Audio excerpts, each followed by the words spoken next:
We're only 7 minutes late, so I apologize, but it is January 8th, and we're going to call this meeting to order.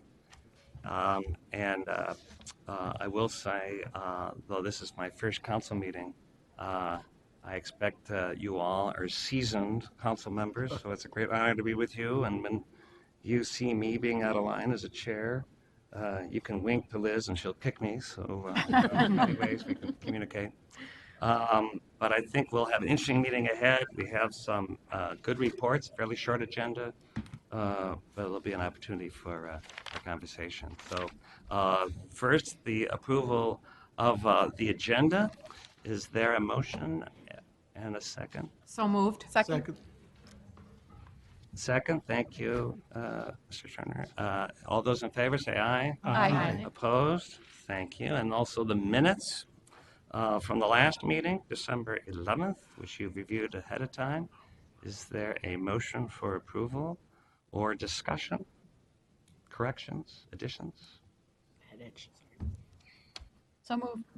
Thank you, Second. Councilmember Johnson. Thank you for a second. All those in favor say aye. Aye. Opposed? Thank you. Both those motions have been approved. So the next order of business is an opportunity for public comment. I was very curious that public comment is in the beginning, not the end, which I think is very wise. So that's part of our natural protocol. There's an opportunity first for public comment on the specific issue of our draft body camera policy for the Metro Transit Police Department. And if there is public comment, there's an opportunity for that now. If there's opportunities for additional public comment or written comments, I believe, for the next couple of weeks. So this is the only opportunity. So if there's no sign up, is there any other public comment on any other issue that's not on the agenda? I thought everybody was here to make comments, but I'm disappointed. All right, well, then we'll move forward with the consent agenda. Everybody has seen the consent agenda. Is there a motion to approve the consent agenda, or is there any discussion, questions? Move to approve. Thank you. Second. Thank you. For a second. All right, all those in favor say aye. Aye. Opposed? All right, the motion passes. So now, racing along, we're with the reports from the standing committees, and I believe we have a report from Councilmember Lindgren. Thank you, Chair Zelli, and congratulations. Yeah, the Community Development Committee brings one item forward for consideration today, and it's from this week's Community Development Committee. There are timing guidelines we are trying to make with this item. It's 2020-16 to approve the Resolution 2020-1, our first of the new decade, adopting an affordable and life cycle housing goals for the decade of 2011 to 2020 for the city of Little Canada. As most council members know, according to the Livable Communities Act, a city must participate in the local housing incentives account program to be eligible to receive grants or loans under the Metropolitan Council Livable Communities Fund and receive funding for certain polluted sites cleanup from the Minnesota Department of Employment and Economic Development. To participate in the local housing incentives account program, a city must establish affordable and life cycle housing goals that are consistent with and promote the policies of the Metropolitan Council.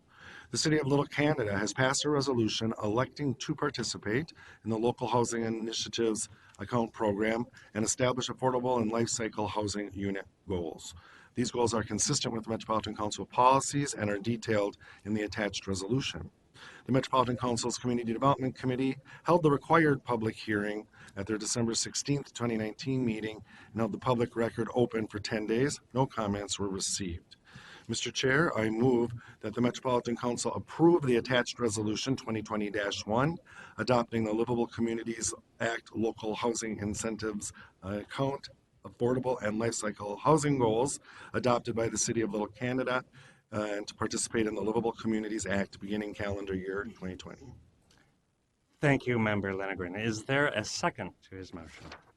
Mr. Chair, I'd like to second that motion, and I'd like to speak to it when there's an opportunity. There's a perfect opportunity right now. Great. I represent the City of Little Canada. I've had a couple of conversations with their city administrator, and they are very excited about the opportunity to be a part of the livable communities. Spoke with them yesterday and let them know that I didn't think there were going to be any problems tonight. So I just want you to know how excited the city is and how grateful they are for our speedy action. Thank you. Thank you, Member Vento, and we'll make sure that's reflected in the minutes. Any other discussion, comments? Hearing none. All those in favor, say aye. Aye. Opposed? All right, that report is carried. And also, we have another report from a joint report from the Environment and Community Development Committees, and I understand Member Lindgren, you have Thank you. Thank you, Mr. Chair. The Community Development Committee and Environment Committee bring two business items. They're comprehensive plans for communities connected to the regional wastewater system. They were all heard in Community Development and the Environment committees.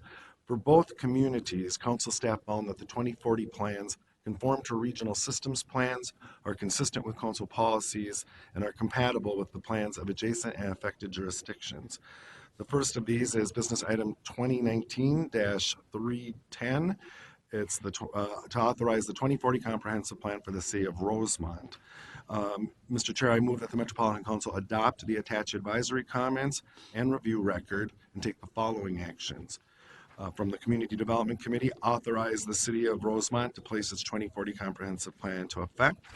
And also within 60 days after receiving final DNR approval, the city must adopt the Mississippi River Corridor Critical Area Plan and submit a copy of the final adopted plan and evidence of adoption to the DNR, to the council, and to the National Park Service within 10 days after adoption.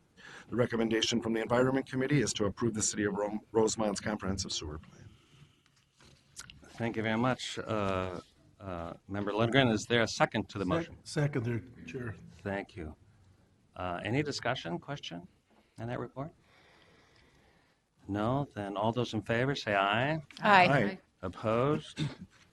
Thank you very much. That is carried. So now we're going to hear a couple of information items. Mr. Chair, there's another joint committee item to be Oh. considered. I'm so sorry. So the next joint committee item is 2019-352. Member Lindgren. Thank you, sir. Thank you, Mr. Chair. Forgive me. Yes. Proceed. Thank you, sir. Mr. Chair, it's 2019-352 to authorize the 2040 comprehensive plan for the city of St. Francis. Mr. Chair, I move that the Metropolitan Council adopt the attached advisory comments and review record and take the following actions. The recommendations from the Community Development Committee to authorize the city of St. Francis to place its 2040 comprehensive plan into effect. Also to revise the city's sewer service forecast upward as shown in Table 2 of the attached review record. Also revise the affordable housing need allocation to 213 units. And finally, advise the city to implement the advisory comments in the review record for wastewater, surface water management, forecasts, land use, and water supply. And the recommendation from the Environment Committee to approve the City of St. Francis Comprehensive Sewer Plan. Seconded.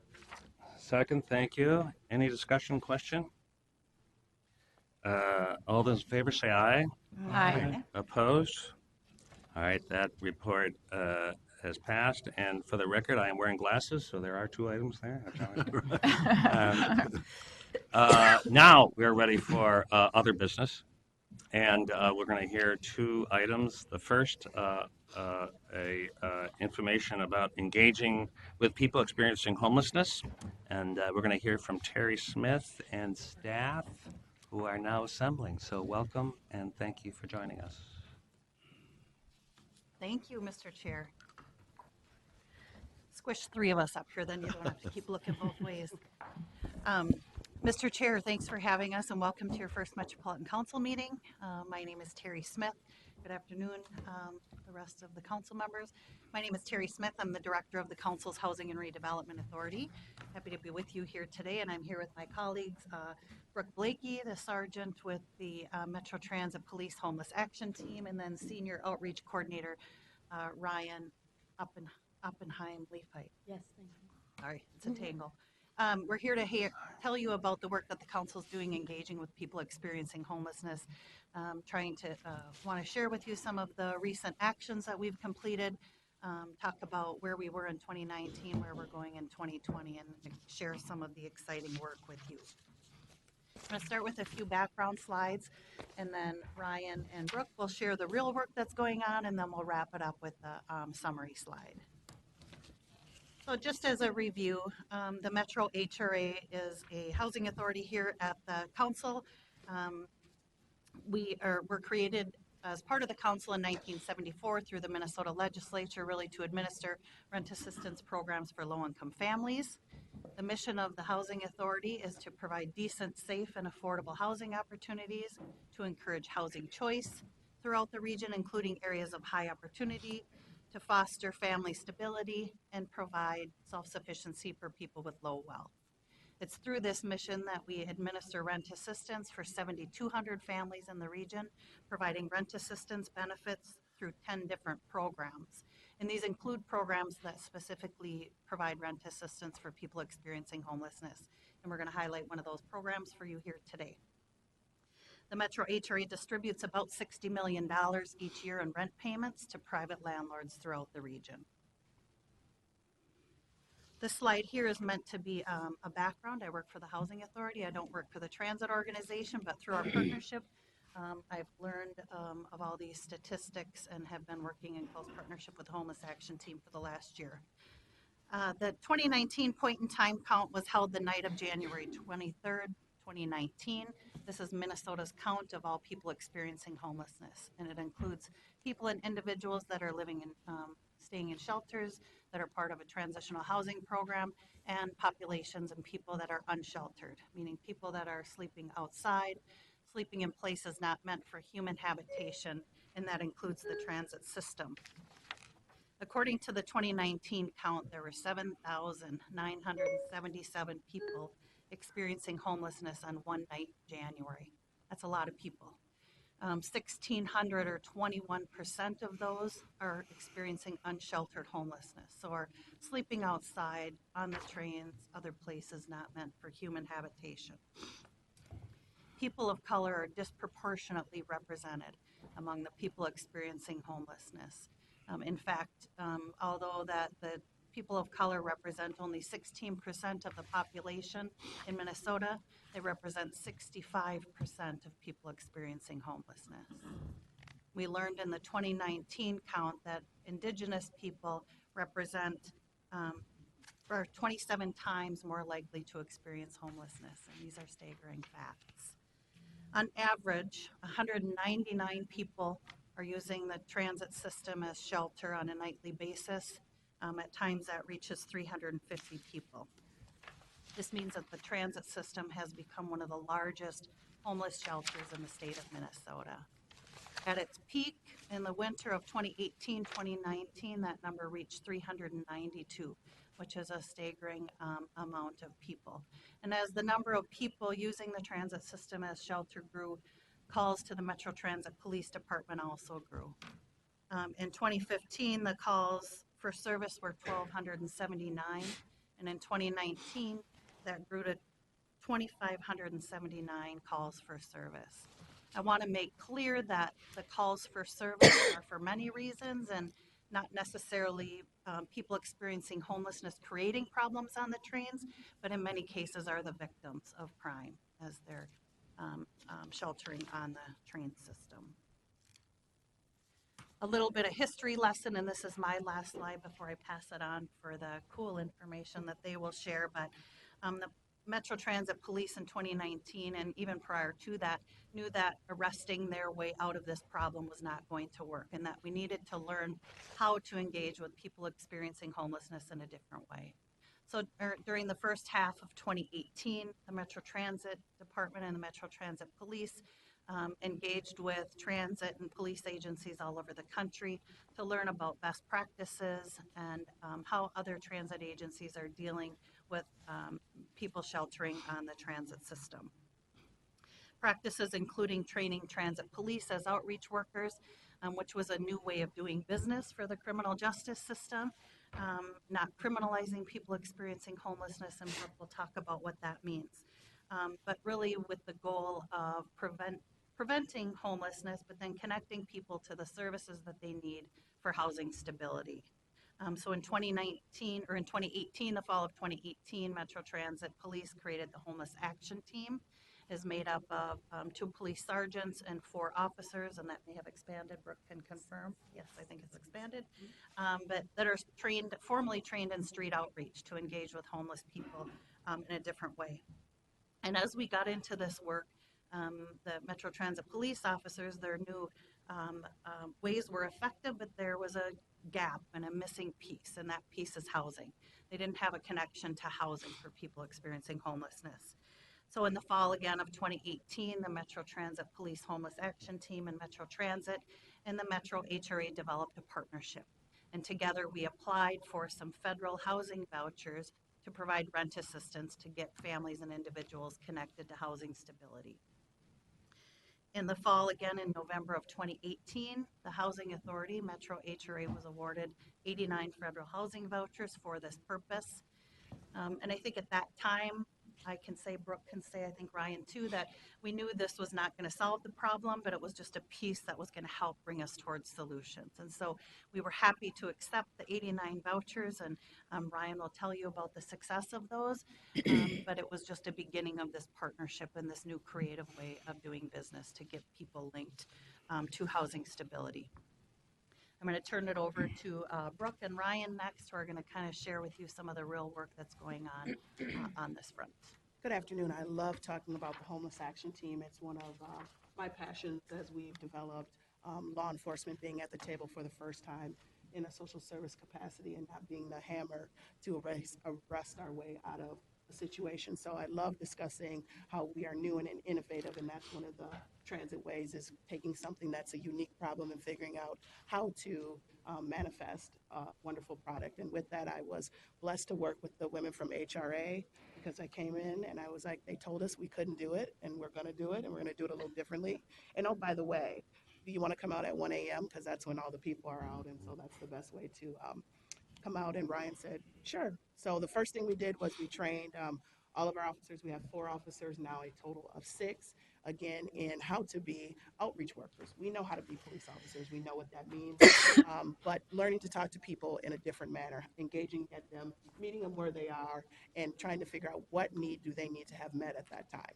We also learned about crisis intervention, because the majority of the individuals that we are engaging with are experiencing mental health or chemical dependency, substance abuse, addiction, all of those different things. And so how do we meet them where they at, treat them with the dignity and respect that they deserve, as well as protect our asset, which is our trains and transit systems, to make sure that we're providing for both our customers as well as our non-destination customers, the people who are sleeping and using our transit system for unintended purposes.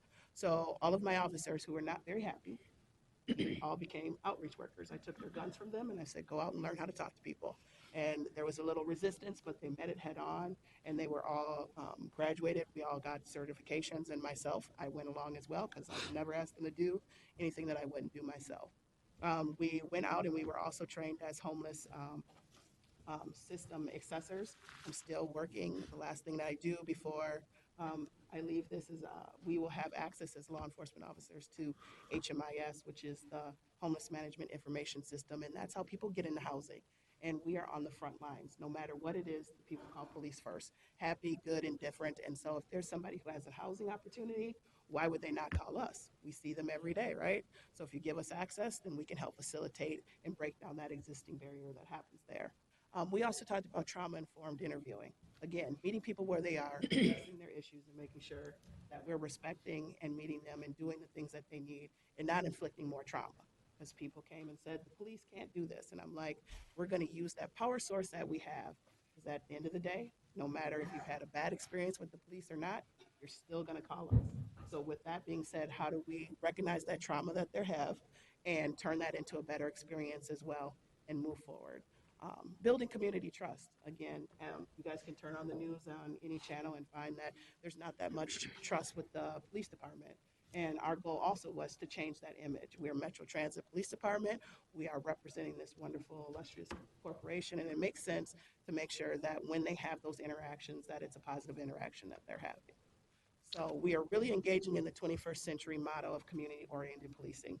We are getting out there and decriminalizing the homeless for some of those things. So loitering, public urination, things like that. We've asked for very simple things like porta potties. I know that seems very strange, but if I'm living on a place in a train or things like that, I'm going to treat it like my home. So whatever I do in my home, I'm going to do on the train.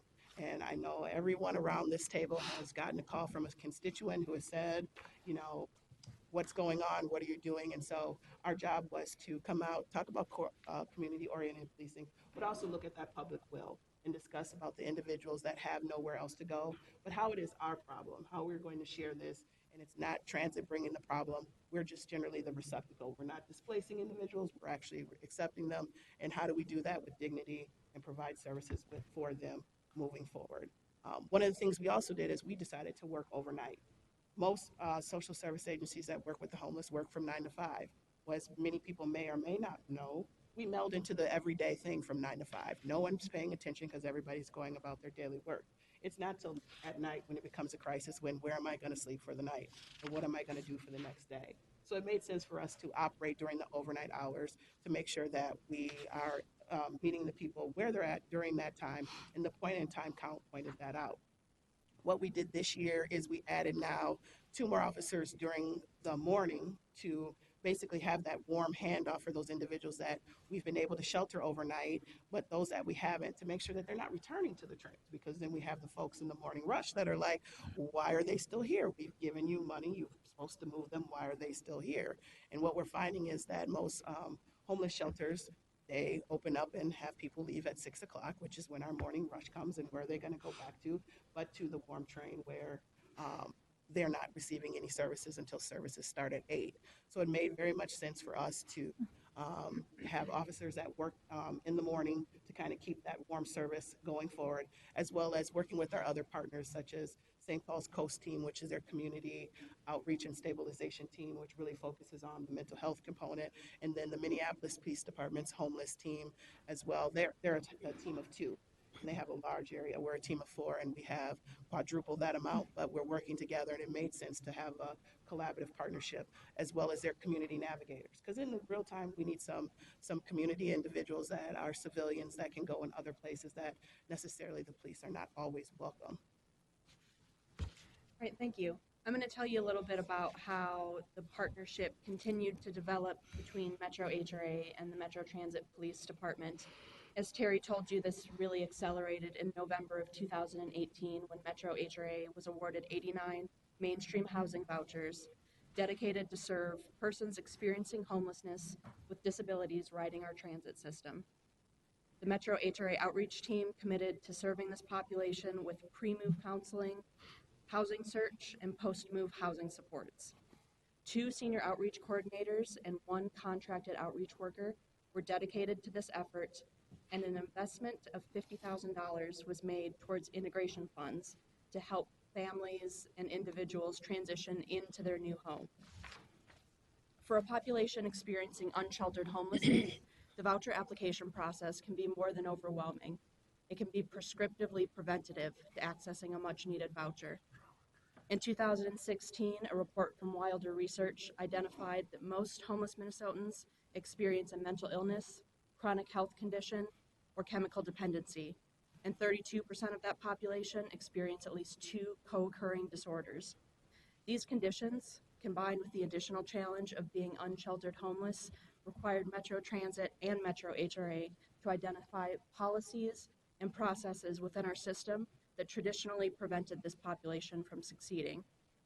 By developing a person-centered service delivery approach, Metro Transit Police Department started connecting homeless transit riders to shelter where they could meet with outreach coordinators from Metro HRA and complete paperwork alongside an officer they were familiar and comfortable with.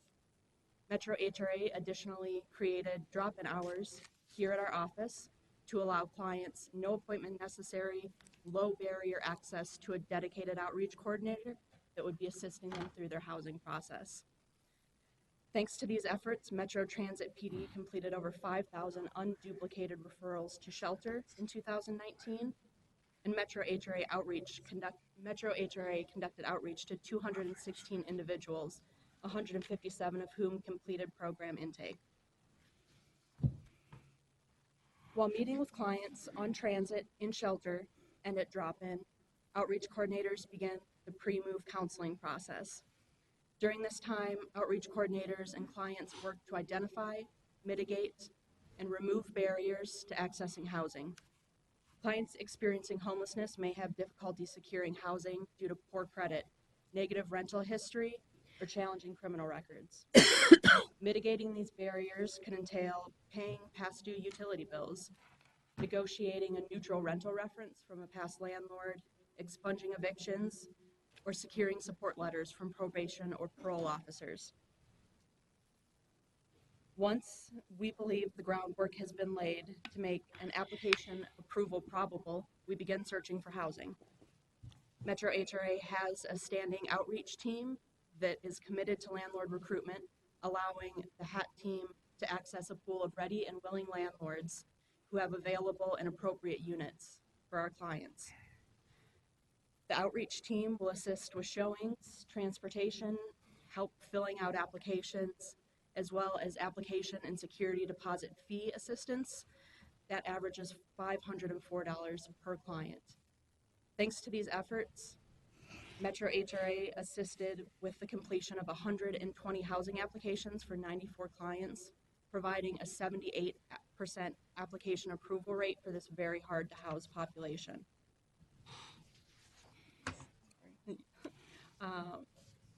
Once a voucher has been issued, on average, it takes a HAT participant 35 days to move into their new home. When that time comes, just like with Housing Search, outreach coordinators provide that participant transportation to their move-in appointment, sit with them through their lease signing.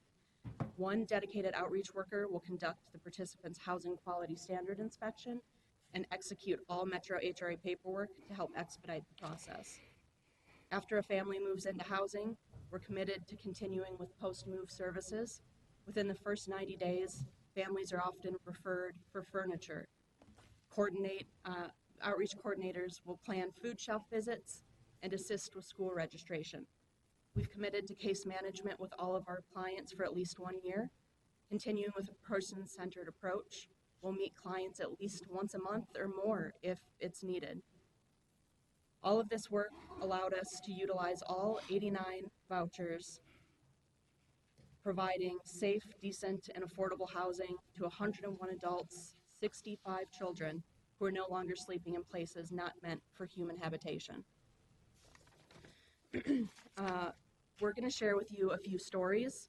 The power of narrative is immense, and I'd like to first tell you about, thank you. First tell you about a couple that will remain anonymous through this story. By the time Metro Transit PD had first met this couple, they had been experiencing unsheltered homelessness for 3 years. Most nights, they rode the Green Line, sunset to sunrise, or weather permitting, took shifts sleeping in bus shelters along Marquette or Nicollet Avenue. Metro Transit PD helped the couple access shelter when the option was available, but the two were unwilling to be separated. She confined to a wheelchair and prone to seizures, and he determined to see to her safety and well-being. With their needs for housing great, Metro Transit PD connected me to the couple after they had checked into shelter for the night. After completing our paperwork and qualifying the couple for a housing choice voucher, I asked them to tell me about their dream home, a question I ask every client when they start searching for housing. The couple shared with me a picture of the home they always hoped to have, something small and easy to clean, a place outside of downtown but close to a bus line, a bathroom with a tub. She loves to take baths, and of course they needed an elevator in the building. The couple told me all of this would be great, but they would really take anything, because they had challenges on their criminal background and most landlords would not rent to them. The couple had been homeless since he was released from prison for a violation to register as a predatory offender. The challenge that was presented to us was great. Find a landlord to accept his criminal background who also had a handicapped unit available. All this could be done, but it would take time. Maintaining the couple's trust over weeks and months of bad news or no news at all was a challenge. Metro Transit PD officers making consistent contact with the couple overnight and drop-in hours at Metro HRA offices helped the couple stick with us through this process until the day came that we could go to a showing. Through our pre-move counseling, we had completed a background check and collected letters of support from his probation officer. Their potential new landlord had already reviewed these documents, considered their history, and assured that if the couple liked the unit, they'd be accepted. I'm telling you the story because they loved their apartment, the neighborhood, the bus stop out front, the elevator and the tub with grab bars. The day they signed their lease, I picked them up from their preferred bus shelter where they abandoned the sign that you see here. We took a trip to their local food shelf where they received 120 pounds of food their first day of housing. The following week, they replaced their air mattress for a king-size bed, a whole house full of furniture, and paid rent for the first time. We know their story's not over. Moving into housing is just the beginning, and maintaining housing is its own unique struggle. Through Metro HRA's commitment to ongoing case management, we will continue to give support to these clients as they struggle and succeed in their new home. Now I get to share our success stories as well.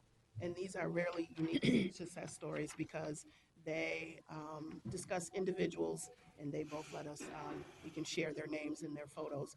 But Mr. Mitchell there, who's holding his keys, was homeless before he met us for more than 10 years, 10 plus years. He was living in our shelter right outside on 5th in Minnesota, and he had been living inside there for 3 years, consistently getting trespass orders from Metro Transit Police Department because we consistently tell him you can't have all your things here, you have to move along, be catching a bus, you have to have a destination. And finally one day, Tommy, Officer Eam just said, hey, we got to take you somewhere, you can't live here. And he just kind of looked at Tommy and he said, okay. And then he looked at Kat and he goes, who's Officer Spear, and he said, well, you'll be my mom and he can be my dad and you guys will take care of me. We were just kind of like, okay, so we're not sure. But we took him to the safe space shelter and he's like, I can't stay here. It's a scary place. I don't feel safe. And Tommy stayed there the whole night with them, stood outside while he was on the mattress so that he could get a full night's sleep.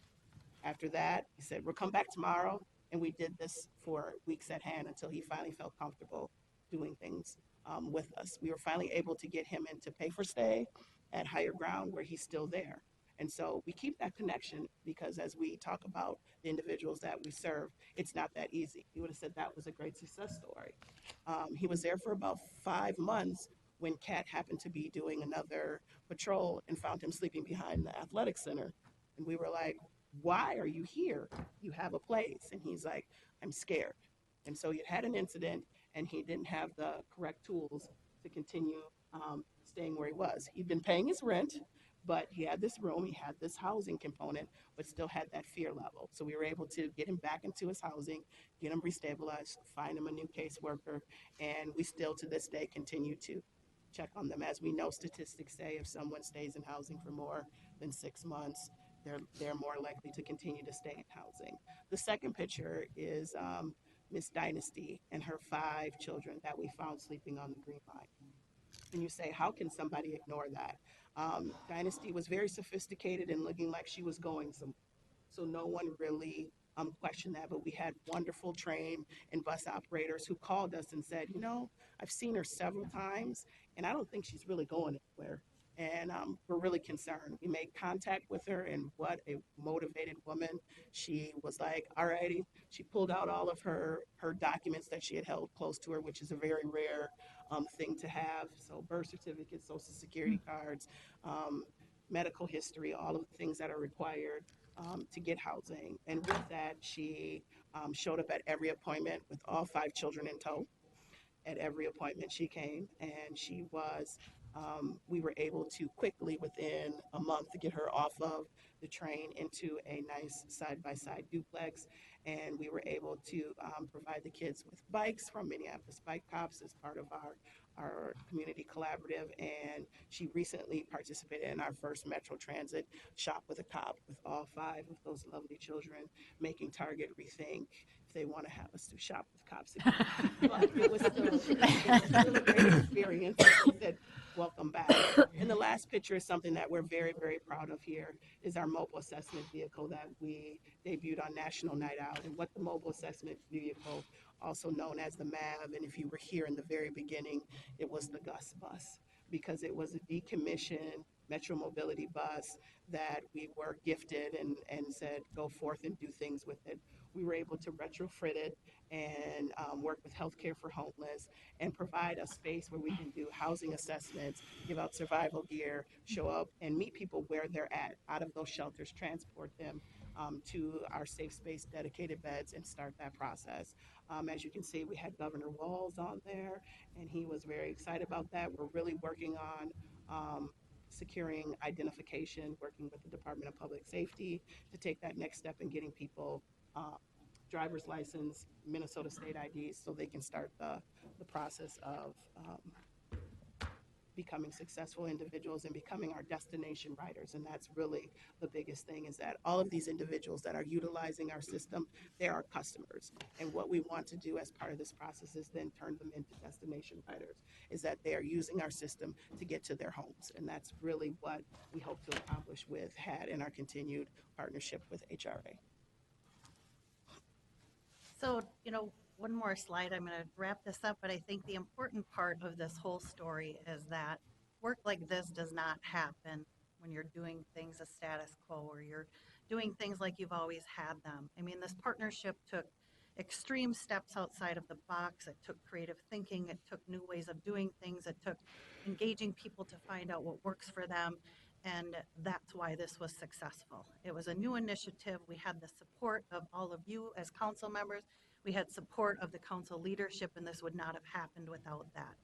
I think another important thing is it really, it has changed the way Metro HRA, the way we do our work. It has changed the way Metro Transit Police operate, and it's working with people towards success and promoting housing stability. And as Ryan indicated, housing stability isn't getting somebody into an apartment and saying, good luck to you.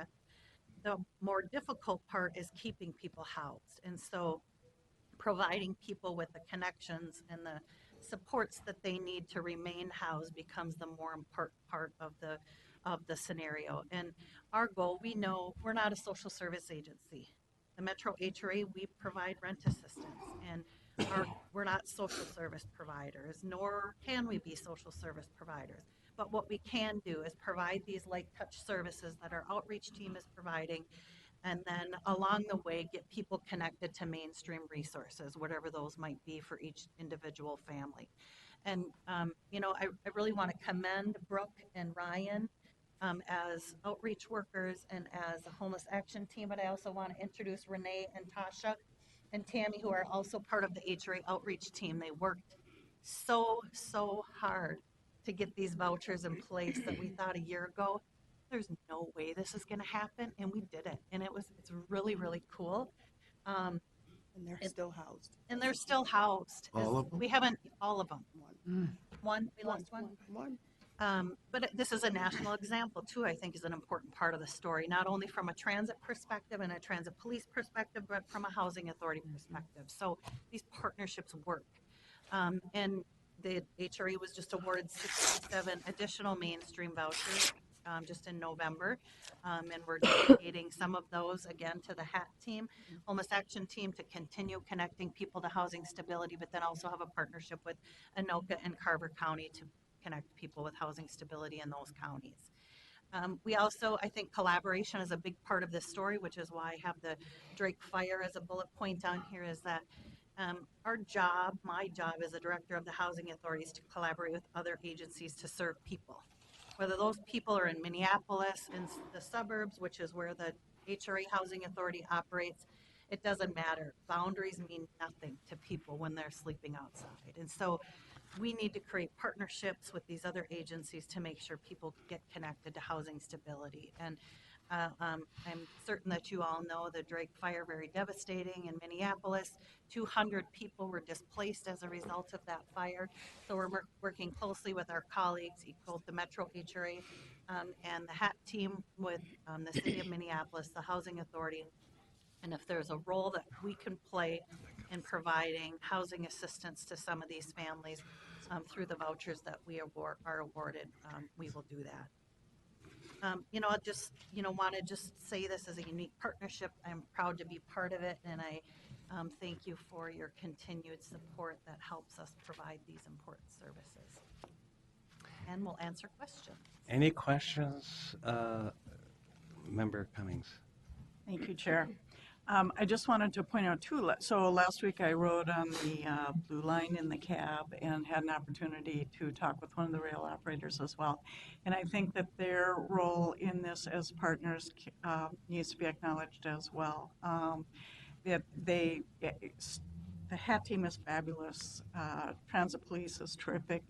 The staff is great. It's all wonderful. But again, as you said, it is collaboration. There are many, many partners, and certainly our rail and bus operators are a part of that equation, and sometimes they're in a very challenging situation. And I don't mean physically, but I mean morally, and it's challenging. But they are clearly partnering, and I think we need to acknowledge the role that they play as well, because it's really, really important and much appreciated. It was really interesting to talk with one of the rail operators about his experience. And there were some people who were clearly using the train as shelter during the day. And so it initiated a wonderful conversation we were able to have about the challenges of being an operator and encountering this, and what do you do and how do we participate as partners. So I just want to make sure that they're acknowledged as well. Thank you for all that you're doing. Ms. Barker? Thank you, Mr. Chair. I just want to thank all of you for the work that you're doing. I think that I'm so impressed with the collaboration across different entities here at Council and how we're actually seeing some changes out in the system. I particularly want to thank everybody for some of the responses, both to Metro Transit and also to Regional Administrator for the outreach that was done after the Drake fire. It was a great I think the foundation had been established with the work with the HRA and the HAT team that made us in a great position to respond to that. Not only were we able to help move people, we were able to help move some of the donations. We were also able to go out into the community and provide transit passes and things like that to people who needed things in an urgent situation. So really want to thank all of you, all the people at Metro Transit PD and Metro Transit for the response. But I do think the work that we've done over the last couple of years has really laid that foundation where we were able to respond very quickly. So, thank you. Any other comments, questions? Member Ingridson. Thanks. I wanted to say thank you to your team, to Sergeant Blake, and to Ms. Ottenheim Leafheit. I have to say your name well because of my name. So, long name sees long name, and to, of course, Terry Smith. I don't want to live in a Minnesota where we don't do things this way. I don't want to. And I want to live in a Minnesota where we do this and even more, because we can. We absolutely can, and you guys are proof of that. When we have the will, the intent, the desire of staff to provide their expertise and their hard work, we can do amazing things. One thing I'd like to challenge all of us to is to continuously apply a lens of youth and families to this issue. You guys know I love to spout off some facts, and I think it's important to do this. I also want to acknowledge the cross-departmental work within the Met Council and how important that is to the success, and how that's such a great example that we could see in completely unrelated topics.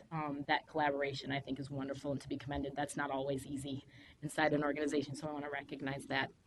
The majority of people experiencing homelessness are youth. 6,000 in Minnesota, specifically on every given night, are youth.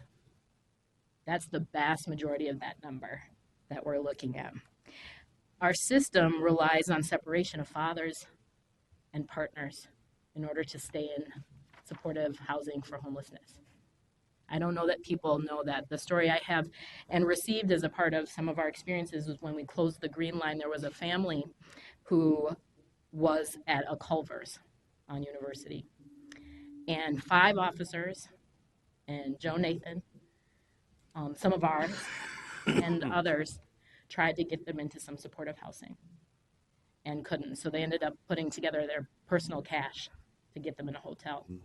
And they were told if the mother said that the father was abusive, they could get her in housing right away. And she refused to do that. Our system is broken beyond just us in this room, beyond our efforts, but that is something that I don't want us to be blind to, because fathers and male partners are so important. Your story illustrated that. 73% of those 6,000 are Indigenous and kids of color.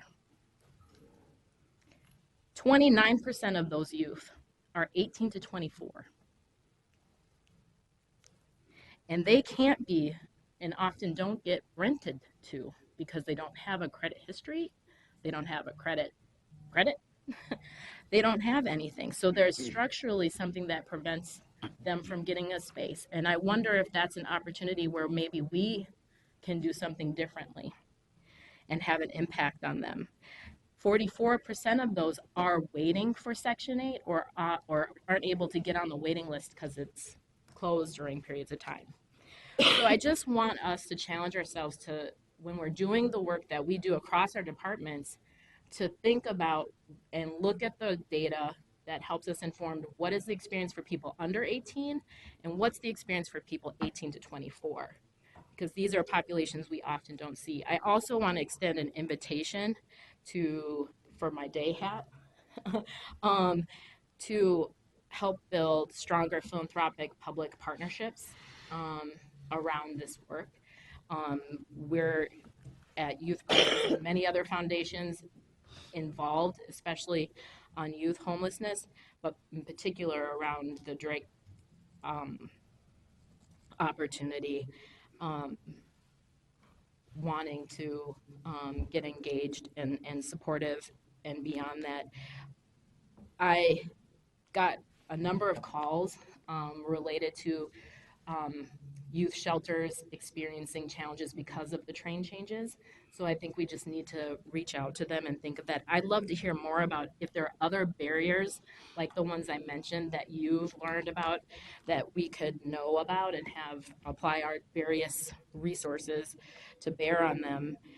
And I'd also like to share, someone shared this with me, that in Canada there's a right to housing law that got enacted.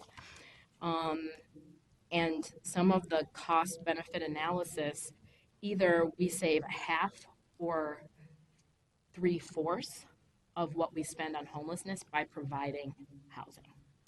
So with that, I'll turn it over to a response on the other barriers or ideas. Council member, thank you for Thank you, Chair. your information. And I just want to let you know that we are actually cutting edge. We were able to house 10 American Indian youth Indigenous between the ages of 18 and 24 with our collaborative partnership with Ada Young, and we continue to do that. We also, the MTPD Homeless Action Team is also in work with Youth Link in Minneapolis, and when the train shutdown occurred, we partnered with Youth Link to help them pilot their program of having their drop-in center open overnight, and they were awarded $700,000 from the Frey Foundation to do that coming up here starting in about 2 weeks. And we're going to be partnering with them. We utilized the MAV and took it out and met with their outreach workers along with our HAT team members out on 5th and Hennepin and the warehouse platform, where we get a majority of our calls, as well as where the young adults are at, as well as Chicago Lake and Franklin Station, basically looking for those young adults that, do get missed because it's considered couch hopping or they don't do those certain things. So we're very aware, and that was part of the training working with street works and things. So we are very aware of those issues and have been working with housing to address those and be very intentional in our approach as far as Metro HRA and HAT for those very specific things, as well as sex trafficking and other things that come out of what happens with homeless and unsheltered young people utilizing our train system for housing. So we are well aware. Thank you for bringing that, and we continue to work with our partners in addressing those issues. Thank you. Hey, Mark. Member Lee? Thank you, Mr. Chair. I've been silently weeping up here through your presentation, and it's taking every bone in my body not to openly weep. Some of us have been poor and homeless up here ourselves, and when we become policymakers up here, we don't forget where we come from. And so this is great thing you guys are doing, and I want to commend the staff. I appreciate the use of your language, meeting people where they're at. In my day job, we talk about our work in community as we see relationships moving at the speed of trust, and we have to go to meet people where they're at. That's how we're accessible, and that's how we work together. Oftentimes, government is bureaucratic, but when we work together, we really solve problems. A couple of weeks ago, I toured the Dorothy Day and Catholic Charities Center when they just opened, and President CEO Tim Marks took us on a tour. And he was telling us about some of the barriers that Councilmember Atlas Ingebrigtsen talked about. And he told us a really heartbreaking story about a couple. Because of the demographics, some shelters segregate the genders, and some are just exclusively one gender. And so this couple, they would go to a shelter, and there might be more bed for men and less for women.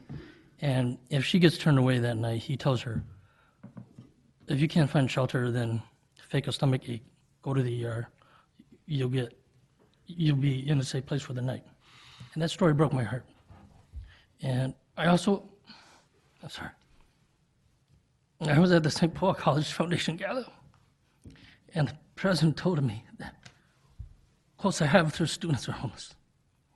And Dorothy Day lived through the great San Francisco earthquake of 1906 when she was 8 years old. And after that event, poverty and death is the great equalizer, right? The next morning, bankers and poor tenants find themselves on the streets eating together under rubble. And after that great San Francisco earthquake, she dedicated her life to service and to housing people. That's why I come in your work, and thank you. I'm done, Mr. Chair. Thank you. Member Lilligren? Thank you, Mr. Chair. And I just want to add my thanks to the work that the three presenters are doing and the teams that are working with them. It's just phenomenal work. It's innovative. It's out of the box. In the work that I do during the day, I get to see the results of the work that these folks are doing. It's amazing. And to lay on some more facts, the number of people experiencing unsheltered homelessness in our region has doubled since 2015.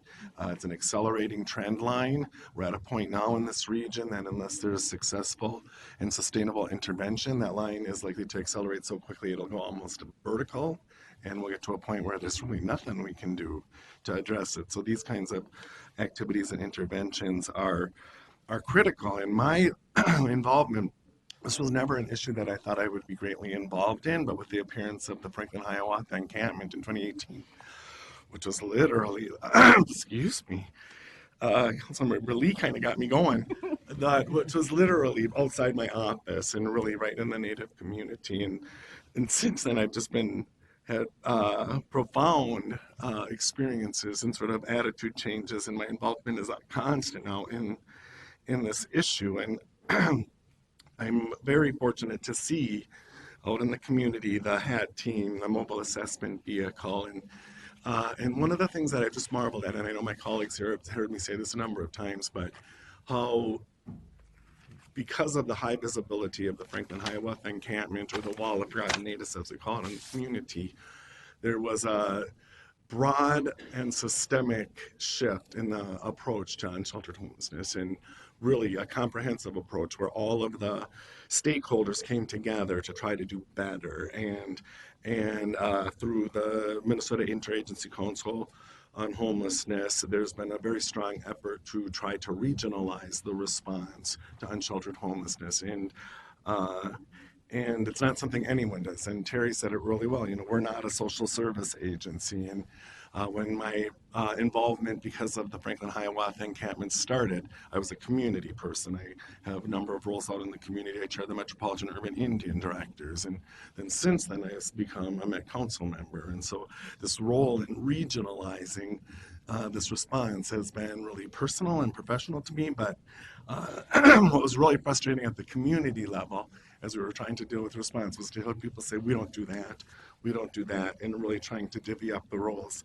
And I think how Terry described our activities of saying, okay, what do we do, and how can that be adapted to be a more effective, to be more effective in our response, I think is really the right attitude. And so with our first conversation, my colleagues will remember this, our first conversation about the 2020 budget, there was talks about putting resources towards unsheltered homelessness, when most jurisdictions were saying, well, how much is that jurisdiction putting in, how much are they putting in? We stepped in to the resource question.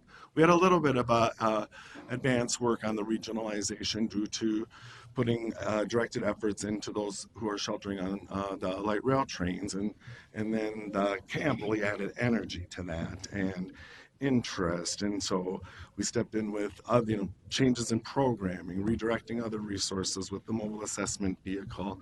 And so it's been really I've been really proud. I'm glad you used that word, Terry, that you're proud of your work, because I've been proud of the council that we haven't stepped back. We have stepped into this conversation and really led by example. And Councilmember Atlas Engelbretson brings up the idea of the public-private partnership. Those are forming now as well.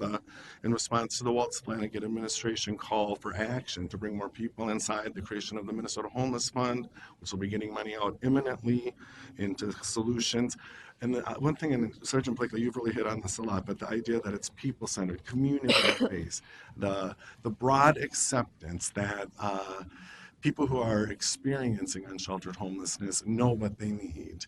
And it's our responsibility to listen to them and then to adapt our approach and our resources to those community-centered, people-centered responses. I've never seen anything like it. I've said that a lot in my life as an activist, as an elected official, as a community worker. I've never seen a whole system, all stakeholders come together and try to figure out how to do better. And so I'm really proud of the work that we're doing here and that we'll continue to do, and that the system is changing. And what my hope is that if we can come together in this way to address this challenge, why can't we do that in other areas? And what kind of a model can this be in our work? So thrilled to be part of it. I want to recognize you're our heroes tonight. It's just remarkable stories, and you've clearly hit a chord with, I think, all of us, that these are statistics we can all read about and see, but you've told actual stories. And those stories and those narratives are ones that we all can identify with in some way. Not my day job, my last job, I got very intimately engaged in the Franklin Hiawatha issue because MnDOT was essentially kind of the landowner. Mm-hmm.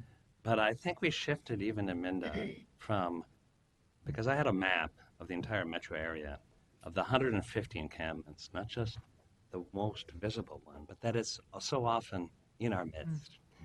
And to realize that there was an idea that, well, our job is to keep the right-of-way safe, so we'll just clean it out. It's like, you can't just do that. We are all responsible in some way to be both compassionate, but more importantly, to collaborate. And I think just echoing what Member Lilligren has described, that the idea of knowing what your area responsibility is and how you work in collaboration with social services, with local law enforcement, with YouthLink, and with others. I mean, it sounds like you're modeling this idea that we all have our jurisdiction, and yes, we're not a social agency, but we're also not blind to that we have some responsibility. And how do we work with others who do have the responsibility so people aren't falling through the cracks? So you've inspired us not only in this work, but as I'll echo the thought that it tells us when Minnesota is doing its best and our region is doing its best, it's acting in that kind of thoughtful way. Member Vento. Thank you, Mr. Chair.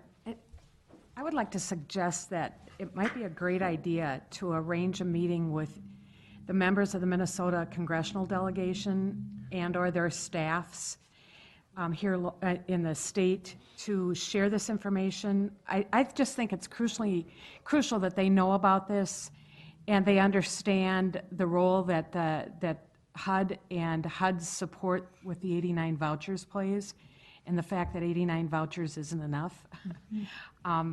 They don't have magic wands in their pockets, but they can help. And I think it would be good for them to be well-versed on this. I'd also like to suggest that, and maybe Councilmember Cummings, you know, or Meredith, does Commissioner Ho and her agency, do they do any kind of statewide or regional sort of pulling together of the faith communities, the foundations, the corporations, the nonprofits, local and county and state government players who have pieces of the puzzle that are needed to really kind of get our heads wrapped thoroughly around homelessness? And if not, could we suggest it and maybe partner with her agency and really try to address it? Because it's not confined to the metro boundaries, it's not confined to Maplewood's boundaries or Minneapolis's boundaries, and it's deeply affecting everybody. Christmas Day was a downer, definitely for the people affected by the fire and the first responders, but I'll tell you, it was the subject of conversation for quite a while with my family that day, and I didn't even bring it up. So they usually blame me for being the Debbie Downer at gatherings. But, and that's not meant to badmouth Debs, sorry, Commissioner. I mean, council member.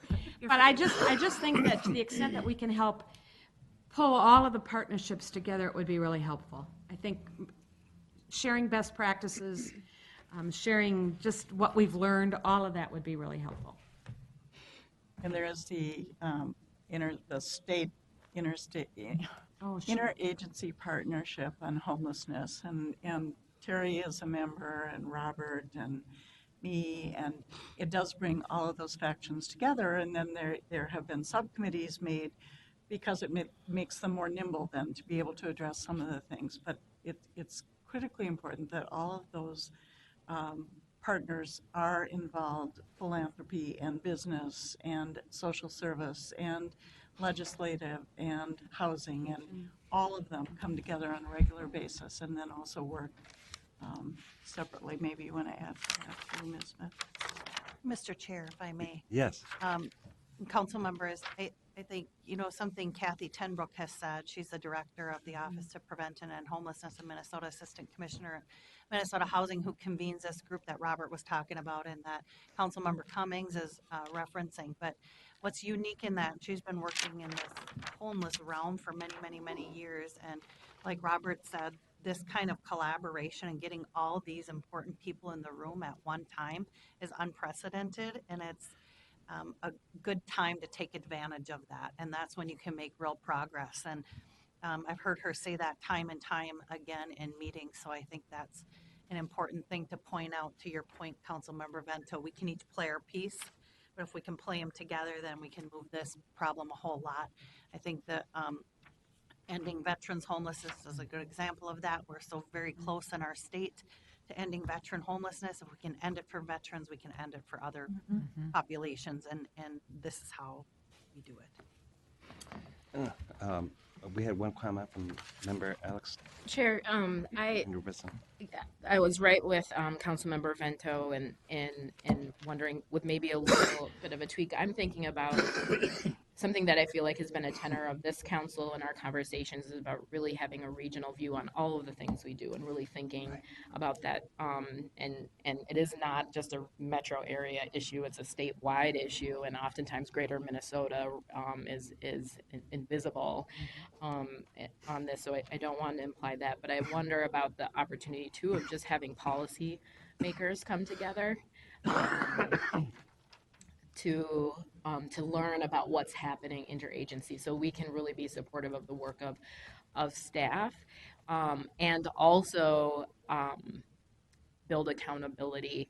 And I appreciate hearing from everybody today that we recognize social work isn't what we do, but this isn't just about social work. People aren't living in this situation because they have somehow failed at life. Our system has been set up for certain folks to succeed in certain situations to succeed, and we aren't resilient. I was trying to help a young person navigate their health insurance to find mental health, and I realized there wasn't even a drop down for mental health in their health insurance.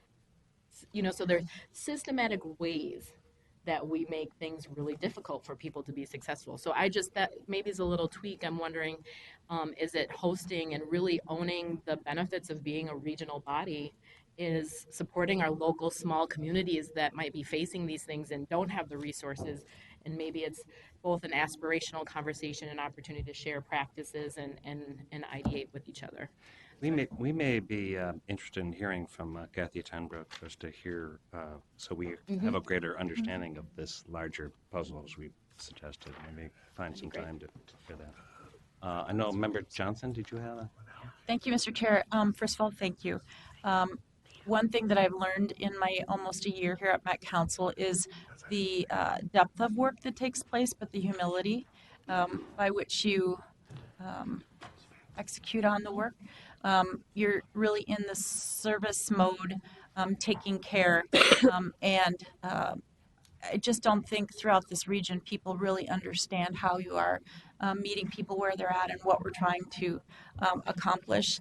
And I think when I say that, it goes back to comments that were already made, is making sure that all of the partnerships that are coming together amplify those stories for our congressional delegation and for legislative leadership, chairs of committees, and local leaders, especially where issues are happening.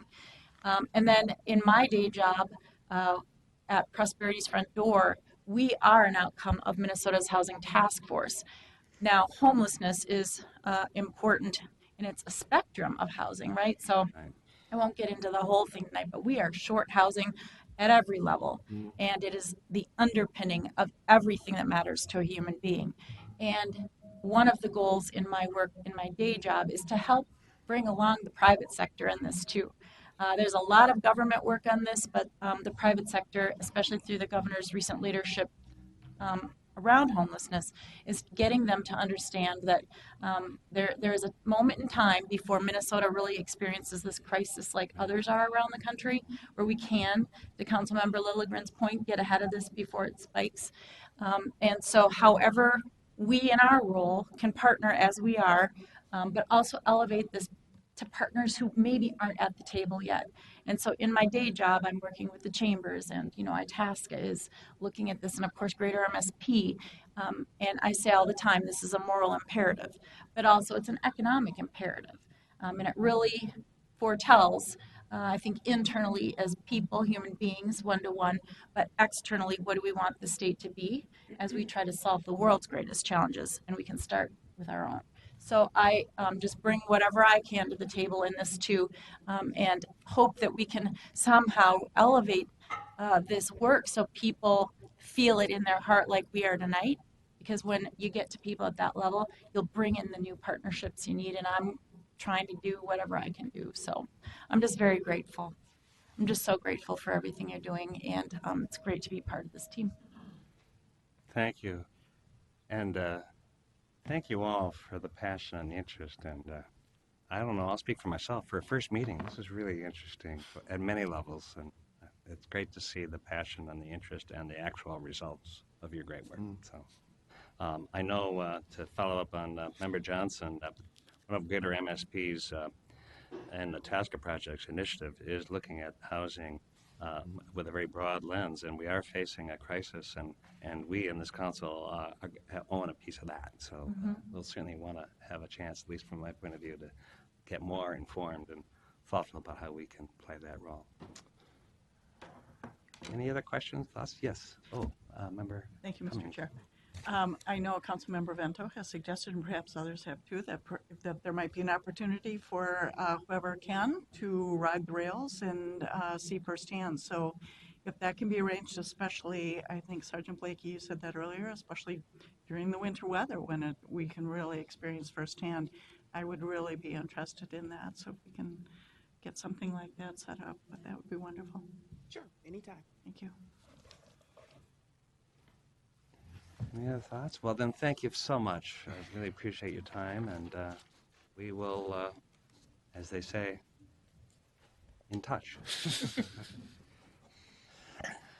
We're going to hear now a quarterly report from Jim Alexander on the Southwest Light Rail Project, my favorite light rail project. And I look forward to hearing your update. All right, thank you, Chair. Sam O'Connell joining me here. I'm Jim Alexander, Project Director for Southwest LRT. I think you all know me. We were looking to give you an update last December to make our quarterly, but due to agendas filling up, we're here today. And so I have a number of slides to talk about, and then we'll have Tracy Jackson and John Bang come up and talk about DBE force related to the project.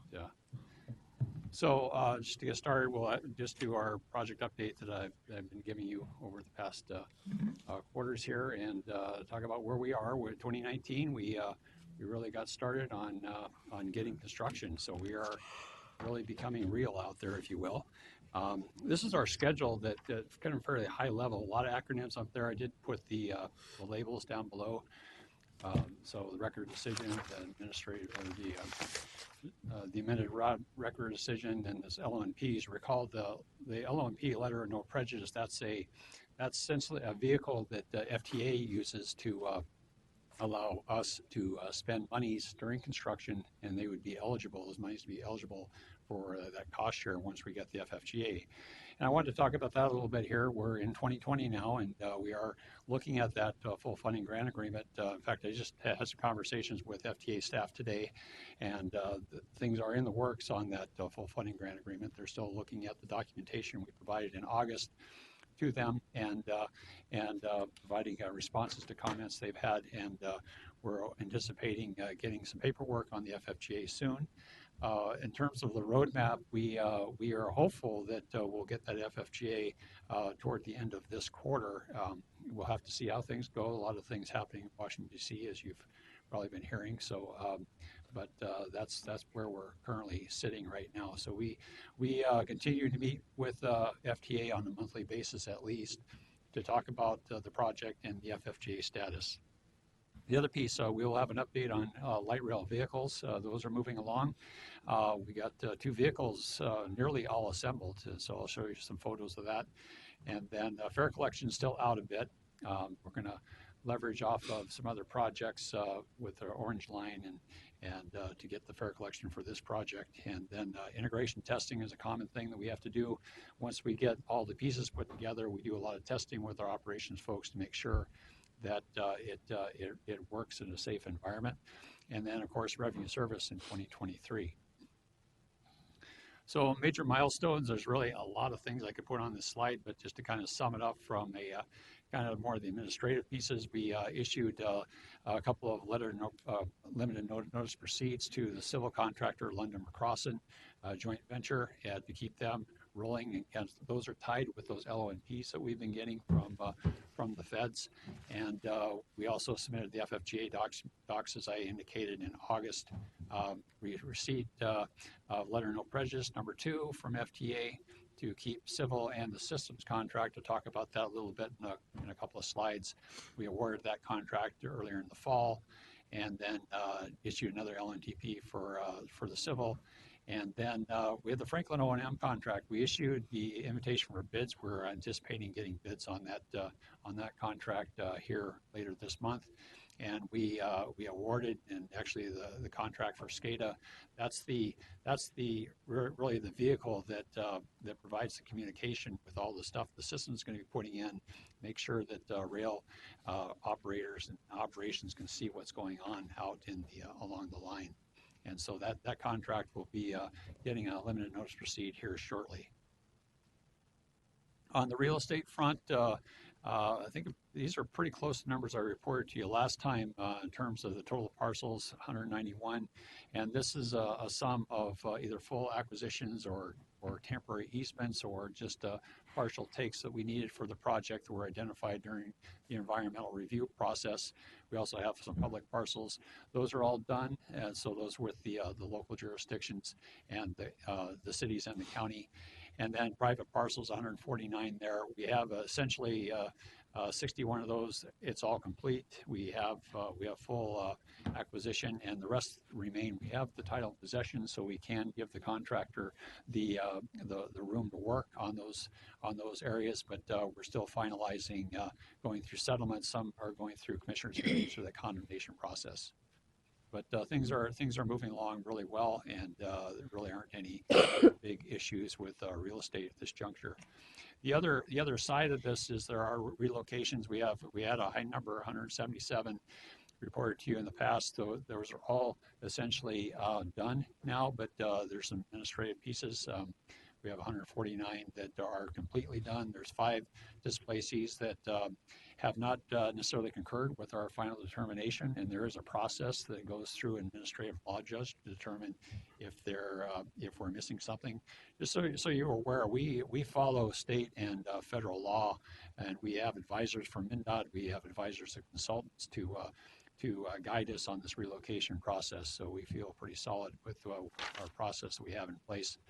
And then we have 23 claims that are still being finalized. But things are moving along pretty well on that front as well.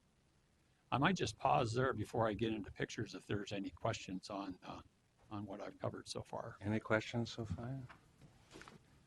All right. Keep going. Okay, so construction activities. We're gonna continue to provide these updates on what's being built out there. We have a lot of things that we are building, 29 total bridges. 15 of those bridges are underway, mostly in the foundation work. A lot of piles being installed for the foundations and piers going up. So if you haven't been out on the alignment any portions, you'll start seeing things sprouting up out of the ground a little bit. And would offer, if y'all are interested in any type of tour, we'd be more than happy to take you out to see. We have an invite to the chair to introduce him to the 14 and a half miles we have. And so we'll certainly welcome that. Tunnels, we have 8 tunnels. Most of those are pedestrian. There are two of the bigger tunnels we've talked about in the past under Highway 62. That work is underway, and the Kenilworth corridor, we've talked about that as well. Other activities, Blake Road, there's pedestrian tunnel that's going under Blake Road. That's well underway. I've got an image of that. And there's a smaller pedestrian tunnel at Louisiana Station. As far as the stations go, we have 16 total stations that we'll have in the project, and 4 of those stations are underway for construction. And then building demos, we have a total of 15. You can see the status there. And retaining walls, it's a big number. We have 130 all told, and 24 are underway at this juncture. Questions? Yes, Mr. Chair, Councilmember. Go ahead. Thank you, Chair.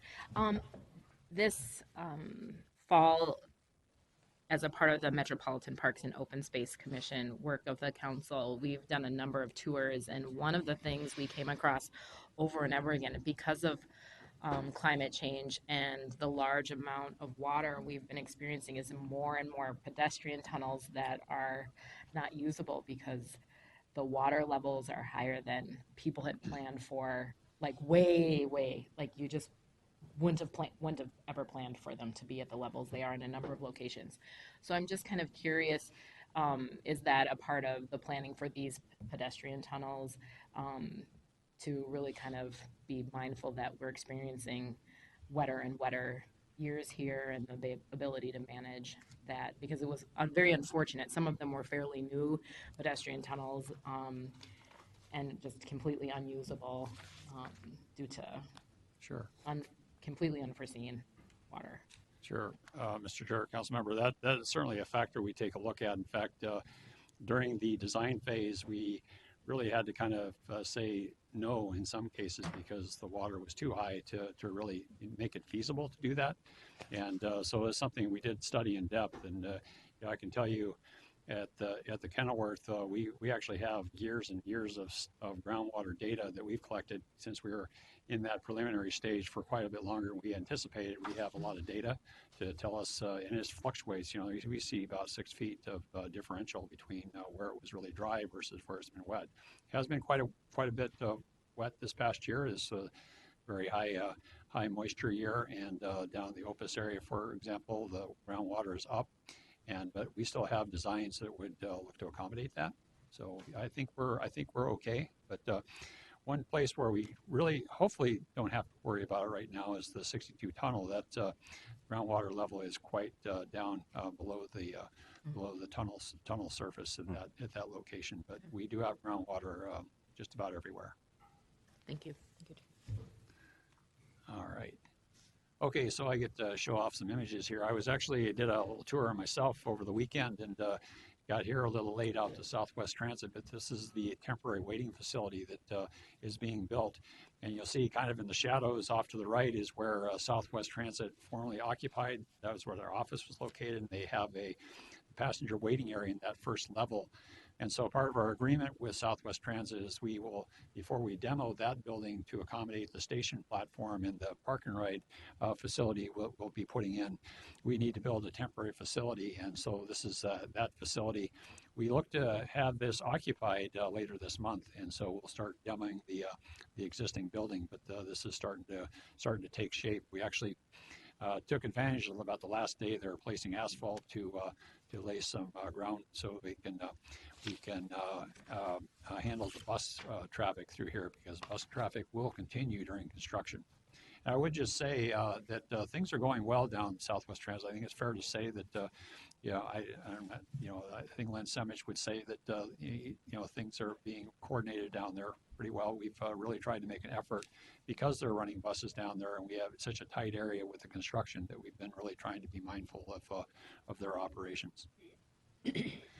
So we're going to continue going eastward to our typical here, but this is kind of the other side. This is more of a daytime shot with a large retaining wall, and this is essentially north of where you just saw last image. And I would point out this kind of new feature where we're putting a map up in the upper right corner so you kind of figure out where we are, because this alignment is a little bit of a challenge to find yourself sometimes. So this retaining wall is well underway. It'll be completed here fairly soon. It runs along 212 just behind it there, and so work is going well there. This is just east of that waiting area. This is a place called Element. It's a new apartment building we're building around that. It was built in anticipation of LRT. This is a pier for the bridge that's going to go over Technology Road, which is just right in front of you in the foreground there, and Prairie Center Drive off to the right. Further getting up on the hill, if you will, where the water tower is, this is just west of the water tower in Eden Prairie, a retaining wall that was built. This is near the Prairie Center, or the Eden Prairie Town Center station that will be built. A lot of snowy pictures here. This is progressing over. 212 is in the background there. This is the Valley View Flying Cloud area where we're building a bridge that goes over the ramp that comes from Valley View over onto 212, and we're going to progress our way off to the right into the Golden Triangle area, which is this location here. This is one of the first stations that's gone up. We have a lot of piles in this location. This is the Golden Triangle Station Foundation that's underway. And then as we continue on, there's another station, downtown Hawkins Station, that's well underway. So we're looking to, contractors going to start building up on these structures as we start progressing into the winter here. And I would speak about that, as we get into the winter months, and we're full into it today, as everybody experienced a little chilly out there. Contractor will continue to work, but it'll be much more of a moderated approach. It's just a little cold out there to get the typical production you'd see during the summertime, but work will continue. This is a bit of an effort for shifting the track at Excelsior Boulevard. This was moved to be done to accommodate an LRT bridge that will go over the Excelsior Boulevard and progress to the east. And I mentioned the pedestrian tunnel, so you kind of get a picture of kind of the massive what's going on here. These are sheet piles, those vertical elements, and there's what's called whalers on the side there and struts going across those big round tubes, and that's essentially to hold up the earth so things can withstand, things can stay in place. The contractor can do their work and kind of dig the hole in place. This will be eventually placed with concrete. So it was mentioned about the groundwater and concern. This area does have groundwater that's fairly shallow, so we will have a pumping system to deal with the groundwater at this location. Only during construction? Pardon? Only during construction? Or? Mr. Chair, it'll be actually a permanent system. Oh, okay. Yes, so both. This is some bridge work. We essentially, if you look down the corridor at the Bass Lake Spur in Hopkins and St. Louis Park, we'll have a trail on the north side, freight in the middle, and LRT on the south, where freight is currently on the south side. So the contractor's building bridges for the trail and the freight tracks. And once that's all built, they'll take apart the existing bridge the freight is running on and move the freight onto the new bridge, and we'll build LRT bridge on off to the right. Here's this is a good picture. I kind of get a sense of that. So you see the in the middle of Louisiana there, you see the piers for the trail bridge closest to us, and then the freight bridge, and then the bridge is existing. That'll eventually come out and be replaced by an LRT bridge. And this is a pedestrian bridge that goes over Beltline in St. Louis Park, and they're well along here building the piers, and they're starting to do some decking work on these at this location. So this is an interesting feature. We've talked a lot about the Kenilworth Tunnel in the past.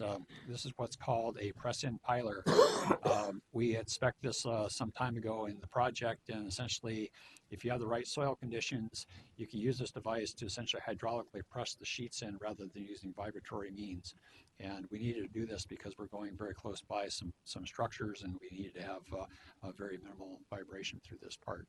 And so the contractor is working on this. They actually just imported a second machine, so they'll have two of these type machines that will be working on the press-in piling effort. So eventually, this tunnel image will be showing something like we showed at Lake in the near term here. And then we progress over the channel between Cedar Lake and Lake of the Isles in Minneapolis, and this is the freight bridge. They started doing some decking on this, some beams to start out going across the channel, and that work continues through the winter here. Off to the left will be eventually be an LRT bridge, and then a freight trail bridge further to the left.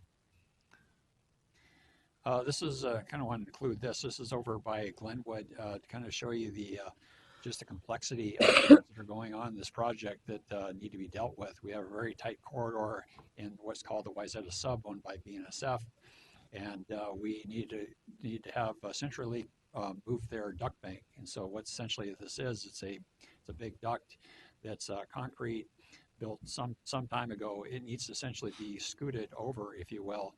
And so the contractor has put some apparatus in there to actually kind of inch it over to closer to the forefront here to make room for the freight that gets moved to accommodate LRT. So it's kind of busy there. And lastly, last image, wanted to take this, get a little advertisement for Metro Transit there. This is pier work for a bridge that will be eventually going up and over 55 to link into Target Field. So that work is just got underway in December. So in terms of construction, look ahead, we're essentially going to be working along the 14.5 miles, with kind of the highlights, continuing to work on stations, and we anticipate the large part of the freight track will be completed, and they'll start getting into LRT track. Essentially, the way this all works out is the freight needs to be moved out of the way in many locations before we can do the LRT, so that's why the freight is coming first. And then Southwest Transit, of course, they'll be operating out of the temporary waiting facility while the station and the park and ride. We have a 450 stall park and ride that we'll be building down there, a ramp that we'll be building, so that'll be getting constructed as well. Kenilworth Tunnel will be continuing on, and we'll have freight bridges completed on that Vast Lake Spur, essentially that stretch between Hopkins and St. Louis Park, and then in the Kenilworth corridor that I showed earlier. So maybe I'll pause there again if there are any questions on the construction piece. Member Lee? Thank you, Mr. Chair. I'm sorry for the dumb question, but where is the staging area for all of these materials? Mr. Chair, Council Member, very good question. Many places. We have locations located throughout the corridor, frankly. Starting at Southwest Transit, there are areas where the contractors staging materials. We have a couple of sites in Hopkins / Minnetonka where we have a demo. I don't know if you know about the Hopkins, the tech center near 17th and Excelsior. That's a pretty big site, so they'll be using that for temporary storage. There's also south of that where they have, if you go out to where near our field office is out near K-Tel, the contractor has this big mountain of soil out there right now. It's right next to nearby the railroad tracks. And then as we continue on into St. Louis Park, there's a Beltline. There's a rather significant area that we're contractor staging materials. And then as we progress into Minneapolis, they have a batch plant that they've constructed near the Van White Boulevard roadway. And so we essentially use this being a linear project. It's very challenging to have locations of where you can store materials, but the contractor's making it do. Thanks. Member Chambliss? Thank you, Chair. I've got a question about the temporary waiting area for the Yes. Southwest Transit operation. What are you going to do with that temporary shelter when the permanent shelter is complete, or the waiting area is complete?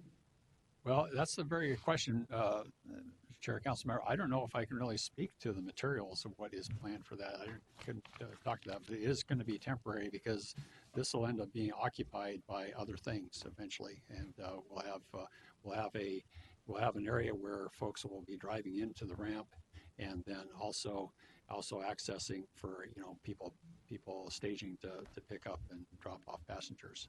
But I would need to research in terms of how the materials are being resourced after it's going to be demobbed, so to speak.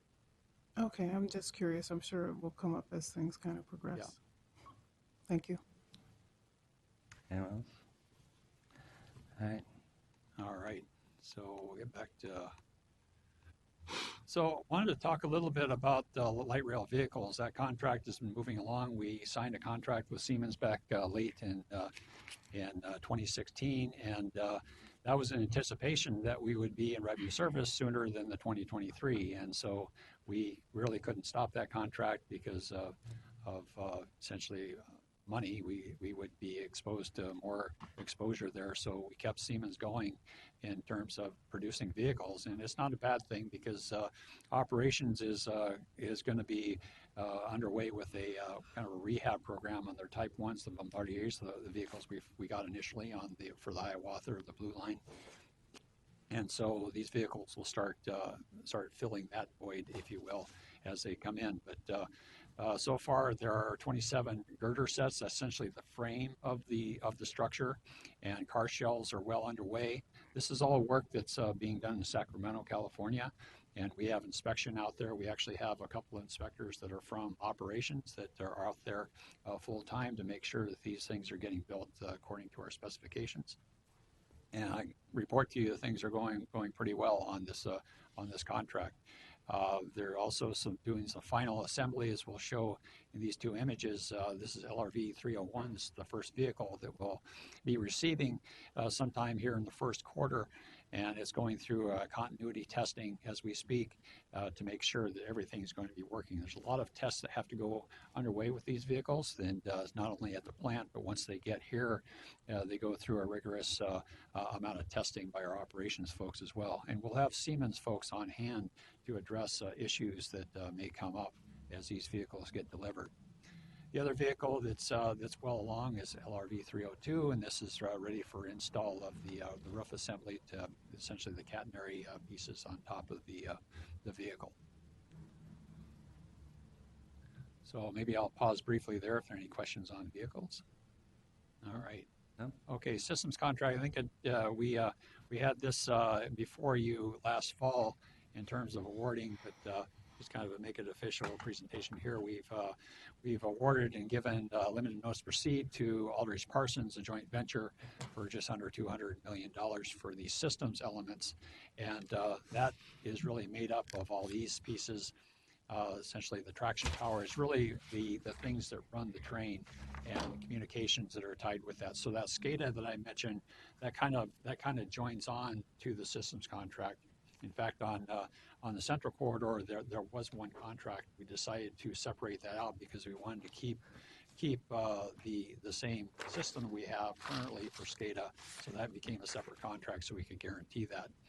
But as you can see, there's a lot of things happening here with this, a lot of testing and integration as we get up and running. And so this contract is just underway. A lot of submittals, nothing really out there in the field being built at this juncture. But as we get later in this year and into next year, certainly systems work will start happening out in the field. So any questions on that piece? Otherwise, I'll invite Tracy and John up to talk about DBE. Okay.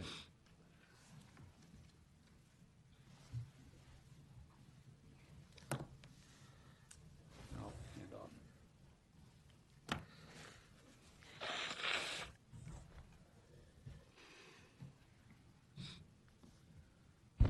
Good afternoon, Chair, Council members. I'm Tracy Jackson. I'm the Senior Manager of the Office of Equal Opportunity, and we're here today. John Bang Tao and I will be here to present on DBE and the workforce update.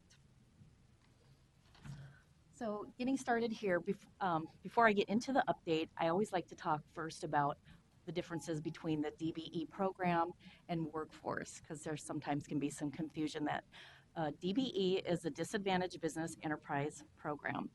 And so the DBE program is the small businesses, and the way we have the participation is measured is by the dollars that are paid to them. And so for an example, as we're focused on the civil contract today, we have a 16% DBE goal. And then workforce, that is the skilled workers, and the way we count the participation for that is measured by the hours worked. So you got your small business and you have your skilled workers. So together, the DBE and workforce support the council's equity commitments to the region. The next three slides, I'm going to go through these with you. They're the active Southwest contracts. And I'm just going to highlight a few of these. So just to give you an example, this first slide is for the contracts for professional services, so for our consultants for the design. So you'll see where AECOM has a 19% DBE goal. They're the large advanced design contract, and their billings to date, you'll see that. And then at the end of that column, they are achieving 19.48%. And then just going through the rest of them, you can read those, but looking at most of the contracts then are meeting or exceeding their DBE goal. The second one there, HNTB, there is a shortfall there.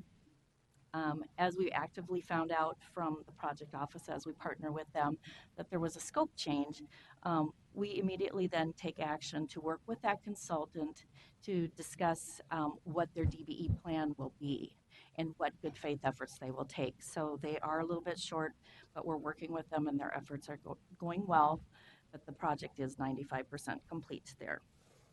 So then at the bottom, you'll see that the totals are, as an average of all professional services, is 18.38, and the DBE to date then is 1906. So going to the next one, this is our construction, where we have the large contracts with our civil contract on top with a 16% goal. Where they're currently achieving 14.3%. We're moving into heavy construction for the 2020-21 seasons. We also, and then just to note here on the last one, the systems contract that Jim just discussed, that we're just getting started. There's $0 there and 0% to date, but those will be coming as the project participation will follow later this year. And then here's the combination of all of the slides. So the professional services, the construction, and then the very last final one, you'll see the DBE totals, which is an average of all the contracts. And so that average is 15.66 and the achievement is 16.89. So we really have some good achievement for DBE. The next slide shows a trend of the payments that are made to DBEs that are on the project for civil. So they're trending towards the 16% goal. Next, we want to talk a little bit, showing the chart of how we work with our DBE businesses, and we're breaking apart the ethnicities. So this graph represents 55 businesses that the joint venture has committed to for this project. So by doing that, just looking at the chart, we do show that the commitments represents all ethnicity groups. We also did a breakdown of the 55 DBEs into the gender. So it's close to a 50-50 on that. We have a quick question. Sure. Member Alex? Thank you, Chair. I just want to make sure that on the slide before, I'm taking a look at it, kind of looking with the lens of our population. Do you know, it looks like state-wise, there might be some overrepresentation, but probably not metro area population being represented here. Do you know how these numbers reflect to the population potential for employment in each of those demographic groups? Chair, Councilmember Atlas Ingerbretson, thank you for that question. I can't really speak to the availability and how, when the contractor commits to the DBEs, they're looking at the scopes of work and the women and minority businesses that can do that work. This is just the breakdown of that, but to answer, I'm not going to be able to directly answer that question onto the availability of what is in the region here. Thank you, Chair. I think this is one place where I'm curious about, is there overrepresentation and underrepresentation? So just knowing what I know about basic population of our metro region, African American population being the largest single group, and they're fairly poorly represented in this number. So that would be a helpful thing, just because also the employable population within is a different number than general population. So that would be a helpful note for us tracking. Are we successful with our DBE efforts? It would be more realistic of a metric to be able to measure against that. That would be helpful. Thank you. Thank you. Okay, we can do a follow-up with that. Thank you. Okay, so we've touched on the gender, ethnicity.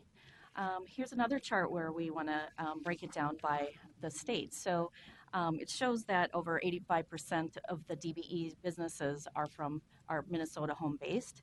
And then we have a small percent of 4% from other states. So they're certified in their home state as well as Minnesota.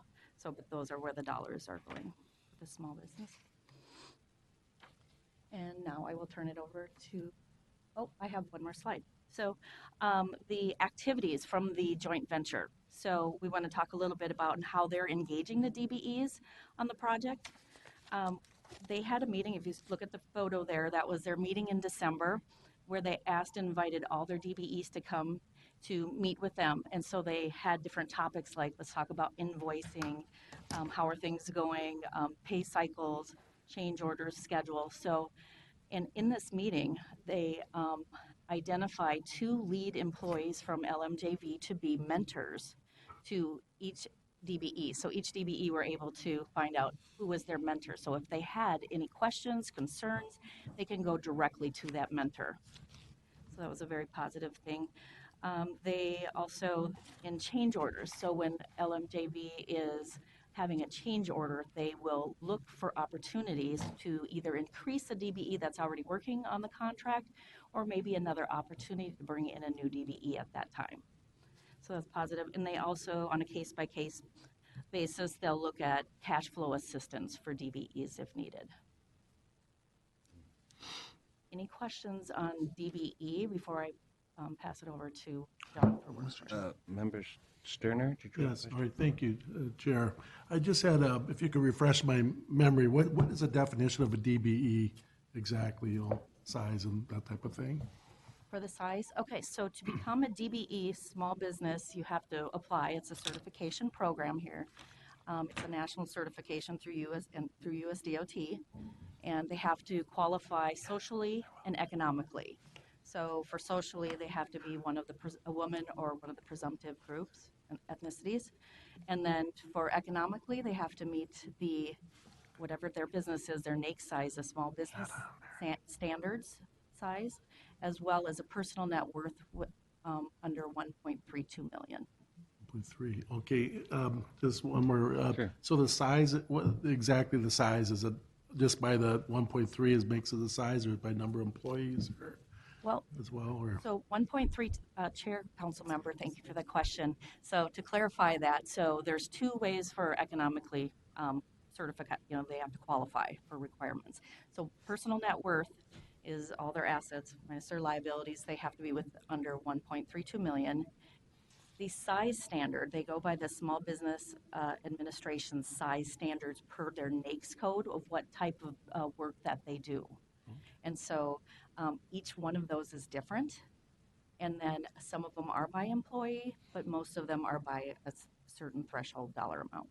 This is a federal regulatory guidelines. And since we expect federal funds, that's important for this case. Okay, very good, all right, thank you.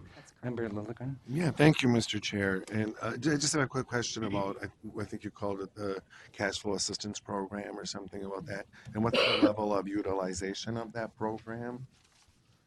Okay, and so this is through the joint venture. Okay. Not through our Office of Equal Okay. Opportunity, but it's through the joint venture.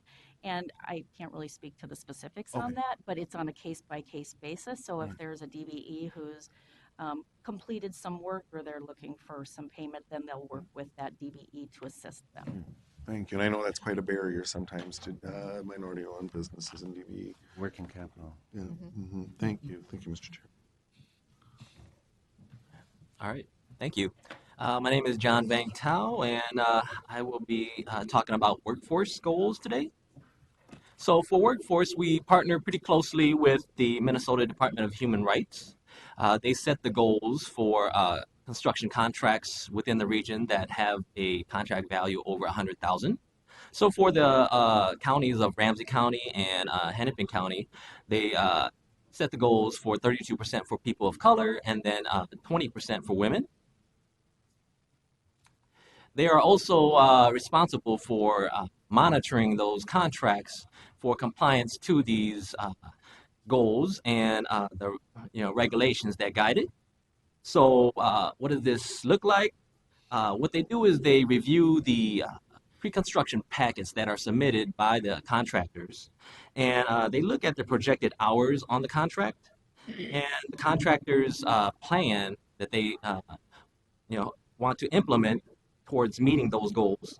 And then they also need to submit monthly reports covering their activities that they've taken to meet those goals or work towards those goals and their actual participation from those activities and on the construction site.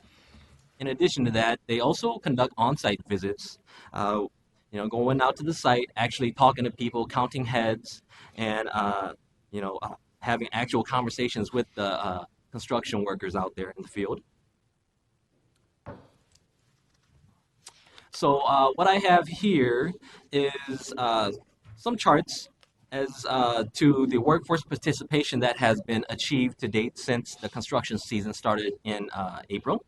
I want to keep in mind that the current project right now is currently only 15% progress in completion. So there's still a lot more construction that's to be done. And in 2019, there was, as you've seen in the earlier pictures, a lot of pile driving and heavy machine operators doing a lot of work out there. So not necessarily the labor force and the really, boots on the ground that you normally see on a construction site. And then, for the women, the goal was 20%. And as of right now, for October, the Department of Human Rights shared that they've counted about 8.68% of that for women achievement. And this is a cumulative total that has been, collected and reported on and confirmed throughout from the start of the project to October. So as we continue on, we expect this number to go up.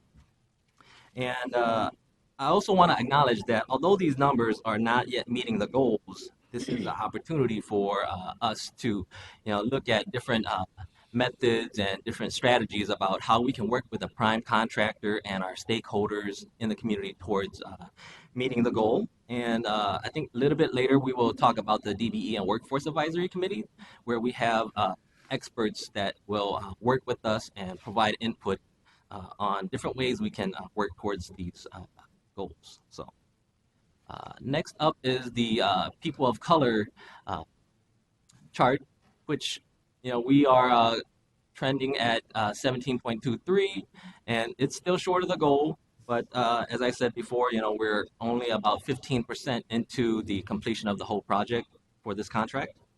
So we do want to be proactive and work with the prime contractor and work very closely with Minnesota Department of Human Rights to see what we can do to meet these goals. So when you look at the cumulative hours, this pie chart kind of shows you where we are at and where the breakdown of the hours of that's been worked and the populations that have categories that have received those hours. And these categories are comes from a report that the Minnesota Department of Human Rights provides us. And it's from certified payrolls that's been reported by the contractors on the project. So, and working with the prime contractor, London McCross Joint Venture, they've shared with us their plan to meet these goals. And their plan is to work with the unions, community-based organizations, and government agencies. And what does that look like? Well, it is going to career fairs, having mock interviews with these training programs, being guest speakers at graduations, and conducting construction project site tours, and letting students come onto the site and seeing, like, this is the work environment you're going to be in, you're going to get dirty, those type of things. And then also proactively creating a welcoming culture for women and people of color on the work site. And when they do that, what they're doing is, trying to make people feel welcomed. In addition to that, something that they've shared that they're trying to do is not just going towards the construction workforce, but in their own organization, hiring key personnel, women of color into those positions and retaining them. And then doing annual on-site training, and I think they also do on-site visits to these construction sites randomly and have actual conversations with the construction workers, not just the women and people of color. And they've shared that, some of these conversations have led them to find out about different issues that sometimes women and people of color don't feel comfortable about bringing it up. So it's been proactive and it's been helpful for them to identify issues before it becomes larger issues. And then as for our activities and the Southwest Light Rail Project Office, we've been working with the Workforce Development Team to put together a construction training fair for January 22nd at the Minneapolis Urban League. And I have some flyers here for this event that I can share out, and we welcome you to share this with your networks. We want to find as many people that want to be a part of this project for them to come and be a part of this construction training fair. And this is not just bringing out just for this training program, but we're bringing out Summit Academy, American Indian OIC, North Hennepin Community College, and Goodwill Easter Seals. They have some of those construction training programs. And then our workforce development team has been working on our own internal Met Council initiative called Building Strong Communities. And that's a construction apprenticeship preparation program that is in partnership with the unions and higher education to roll out some kind of a program that is bringing everybody else to the table so that we can start moving the needle in the positive direction. So next we have here is a great visual showing the where the populations who make up the women and people of color, where they coming from. And it shows that, where are these paycheck dollars for this construction project? Where are they going back to? What communities are they going back to? And it's, spread across our region, which is a great sign. When you look at the metro area, it's pretty dispersed, pretty wide there too. And as I said before, we've confirmed, or MDHR has confirmed these numbers through certified payroll. With that, I'm going to pass it back to Tracy Jackson to share a little bit more about the advisory committee. Okay, thank you, John. Our last slide here on DBE and workforce. So another way that we engage with our contractors and DBEs, we have established this committee. It's advisory, so it's a collaborative of partners that we've held in 2019. We held 5 meetings with these topics that we've already discussed. We have many more challenges and opportunities that we're going to continue. This committee is made up of community-based organizations. We have union representation, the Minority and Women Contractors Associations, as well as other government agencies, Hennepin County, MnDOT, and Hennepin County. So we look forward. This also provides transparency and accountability to those contractors who are needing to meet those goals. So thank you for your time. We'll pause here for questions. Member Chambliss. Thank you. Yes, I'm curious to know do you know how many apprenticeships are offered for that construction training? So what they're doing, I would say Aaron Koski from our workforce development team, he can better answer that question. But what they've shared with us is that they're looking at the construction schedule and then the scopes of work that, are scheduled to be out there to help pinpoint which trades to look for people to work with. And then they are also working with the unions to talk about their training programs, when do they hire, and then how long does it take to complete the trainings so that they can line up with the construction schedule and the construction season. Thank you. Let's see. Member Atlas Ingebrigtsen. Thank you, Chair. First, I want to thank, and I don't have everybody's name because it's not on the presentation, but I want to thank all of you here.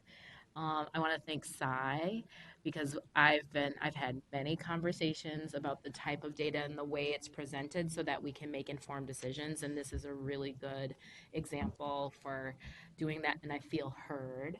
So I want to say thank you to all of you for providing the information in a way that allows us to make thoughtful decisions from a place of strength. So I deeply want to just appreciate that.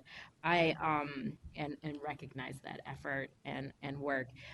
There's 2 things that I hope for, and a lot of the questions I was developing, you guys were answering along the way. So just really thorough.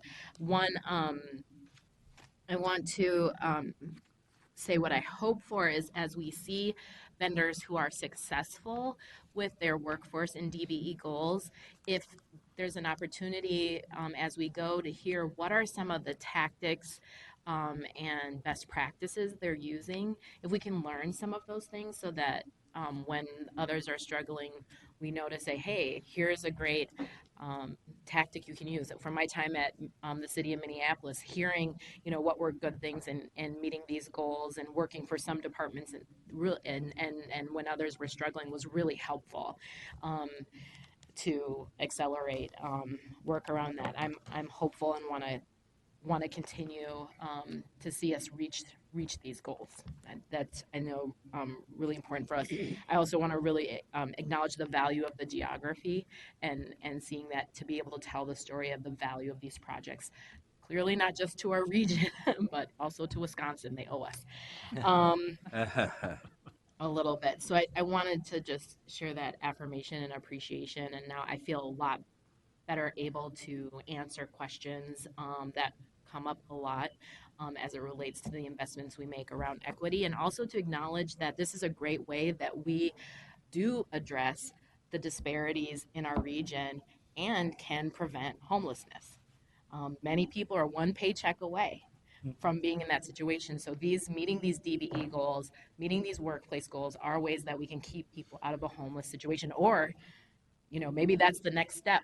How do we get those people that we've gotten into housing into one of these jobs? I'm a dreamer, forgive me, but I just wanted to share that appreciation and thank you. Thank you. Any other question for Councilmember Lee? Thank you, Mr. Chair. First of all, I want to appreciate you're having these town hall type meetings where you bring in folks to ask questions. And I have a question about financial equity. If one of these small businesses, if we require of certain kind of insurance coverage for this job, and they've never done that before, they don't have that kind of insurance coverage, or there's a fee for that, can we waive that fee or eat that fee, or do we not do that because it will expose us? Chair, council member, thank you for that question. There are some assistance programs. We have some mentor protege programs as well, where we are looking to the prime to help assist in some of those for insurance and bonding, because that is absolutely a barrier. And so we are working with those primes to help assist. There are other organizations that will also assist, whether the project office has partnered. I'm going to look to Jim real quick. I don't know if we've been waiving any of those requirements. If you can speak to that. Yeah, Mr. Chair, council member, we don't necessarily waive that. I think Phil Walljasper might kind of slap my hand for doing something like that. But our relationship is really with LMJV in this case for the civil, because that's our contractual relationship. And we require them to have certain bonds, certain insurance, and they, in course, have their relationships contractually with their subs. And so it's really LMJV working with their subs to make sure that they have the proper insurance. But we really look, since our contractual relationship is with LMJV, we look to them to have that. So that typically is something that's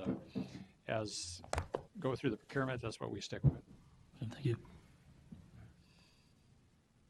Questions? Oh, yeah, go ahead. Mr. Chair, thank you for this great presentation. I would like to know what kind of outreach are we doing to reach out to communities who speak English as a second language? And also, can you send us, at least send me the list of community-based organizations that we're working with and the list of the unions that we're partnering with to see if there's any, value we can add? So in regards to small business and workforce, I don't know if you're referring for The workforce. Okay. So Chair, Council Member, John, do you want to speak to that? Yeah. So the workforce development team, they have this new program that they're rolling out called Building Strong Communities. And what they've shared is they work with community-based organizations such as CLUES, Asian Media Access, Emerge, Cedar Riverside, and some of those community-based organizations that have these better inroads and relationships with the communities that have English as a second language, and they're working with them in partnership to help recruit for this program. I believe that they have a website that can share more about those partnerships and which organizations specifically. And then I think something that they wanted to do was also if there are any other organizations or training institutions that would like to be a part of this training fair, that they can always look to bring more people to the table and create more opportunities for people in the community. Thank you. Any other questions? All right. Well, we have one more segment to cover. Okay. Thank you. Tracy. Thank you. Good evening, Chair, and council members. I'm Sam O'Connell, and I'll talk about communications and outreach. 2019 was a very exciting year for us. So it's basically all of those years that we talked about design and engineering came to life in the communities. So it became very, very real, as you can imagine, for all of our neighborhoods, for our businesses along the corridor. What I'm going to share with you today is talk a little bit about what we did in terms of outreach and communications and some of our metrics that we are using to measure how good we're doing.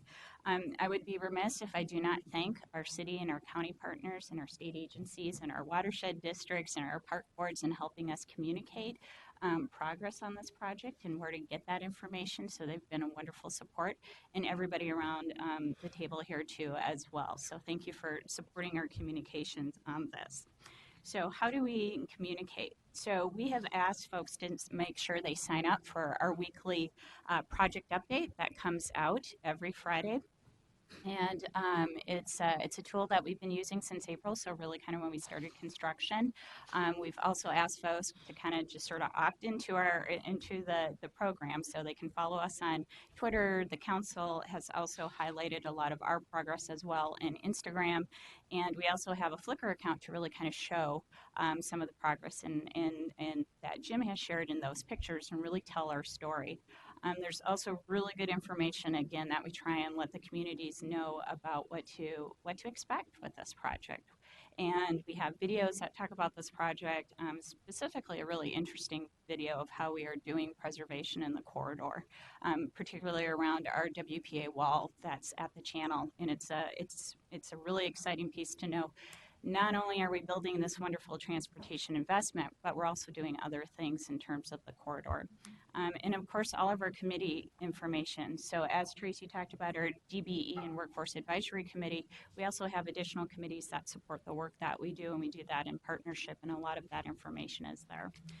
The pictures that I really kind of pulled out and just want to highlight for you as well that are on the slide is really that personal touch. It is really that outreach team that is out in the community. We go where the folks are. And in this example, we have a pop-up event along the trails to talk about our project.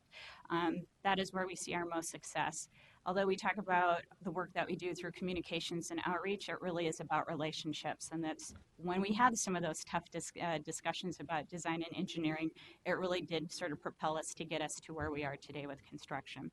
The other picture on there is also our outreach vehicle. So when you work for a transit agency, you get a retired vehicle every now and then. And so what we've done, if folks have not seen this vehicle, it's actually been gutted out on the inside, so there are no seats. And what it is basically a lot of displays that talk about the project.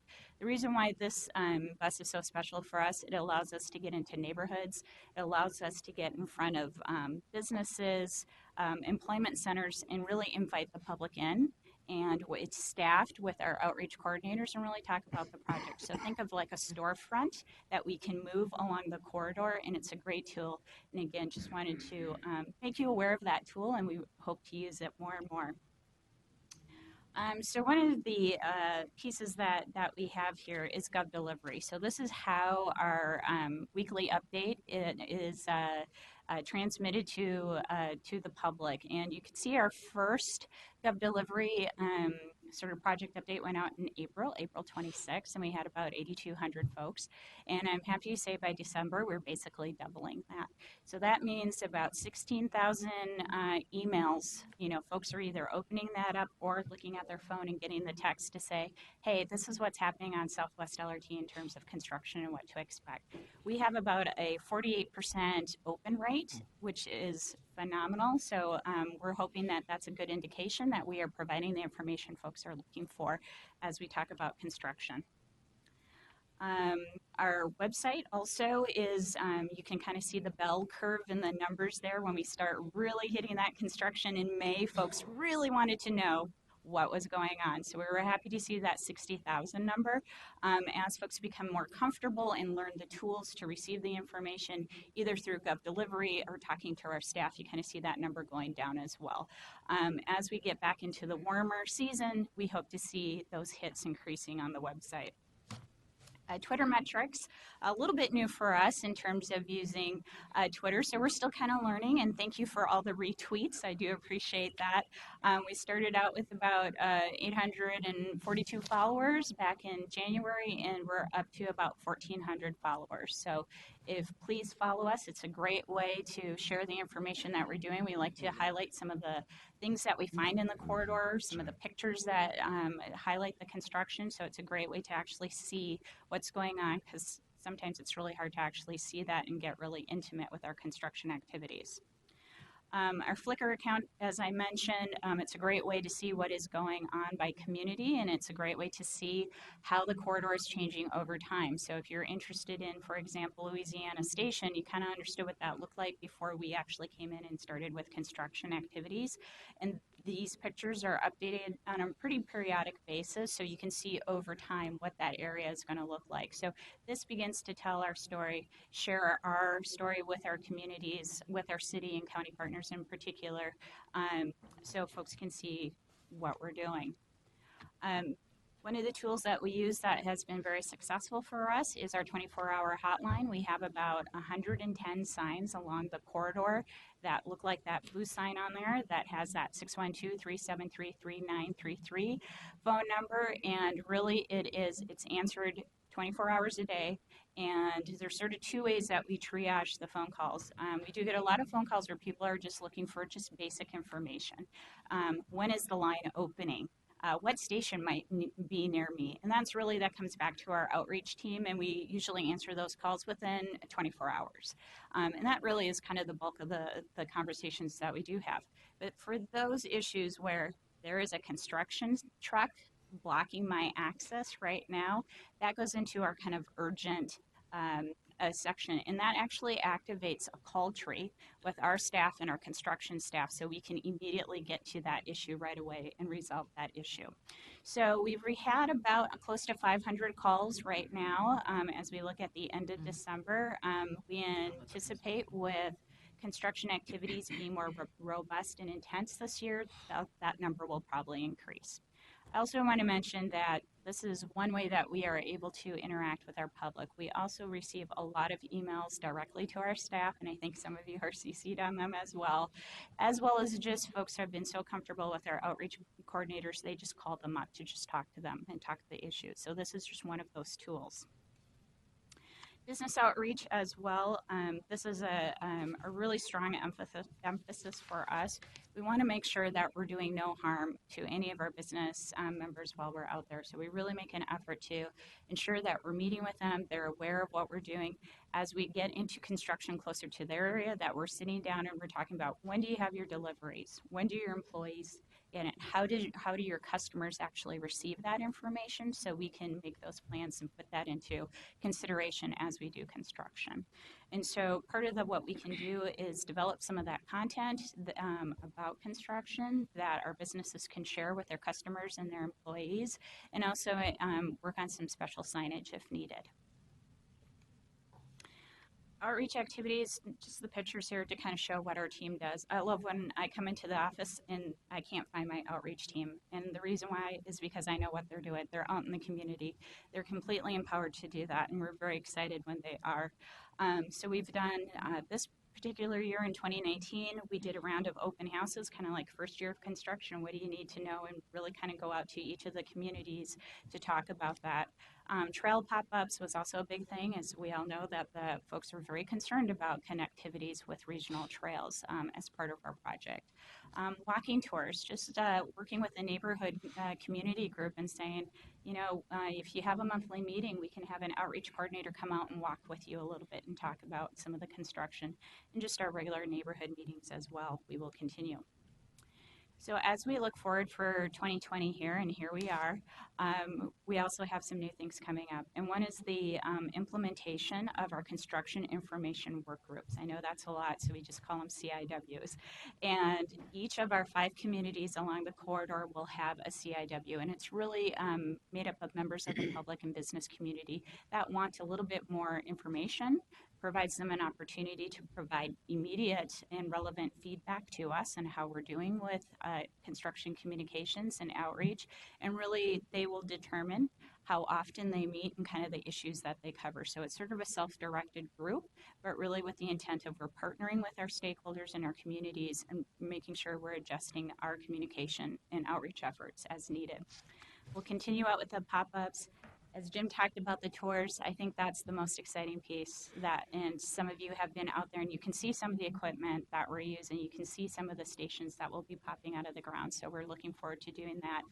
We'll continue with our annual events. You know, Raspberry Days is a great day for us to be out there and talking about not only the project, but, you know, how you can also get more involved, whether it's through hiring and working on the project. And we'll continue some exciting pieces with our project videos.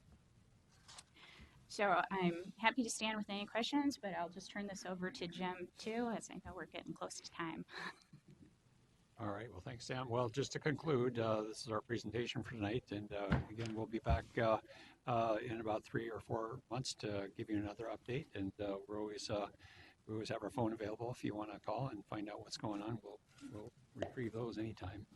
Did want to mention that we have a couple of items going to be in front of St. Louis Park, the City Council on the 3rd of February, and Hopkins City Council on the 4th of February. So I think those are in the agenda for now, and we'll be presenting, giving them updates, and we essentially invite to do updates to any of the cities that want to get an update on what's going on. Thank you. Member Alex Ingebrigtsen, did you have? You're getting a lot of practice. I'm getting it. That's why I go over. Thank you. I want to just say a thank you to the team. Starting at the council, I had emails. I had, before getting sworn in, had communications about this project. And it's a project that is changing the landscape, that has impacted people, and certainly a morning stage is a part of that project. It's been challenging, and you've been at it a lot longer than I have. And I want to say that Jim specifically at a shared joint public safety meeting did just a phenomenal job in representing our work with integrity and honesty. And sometimes that's really hard when it's not always perfect.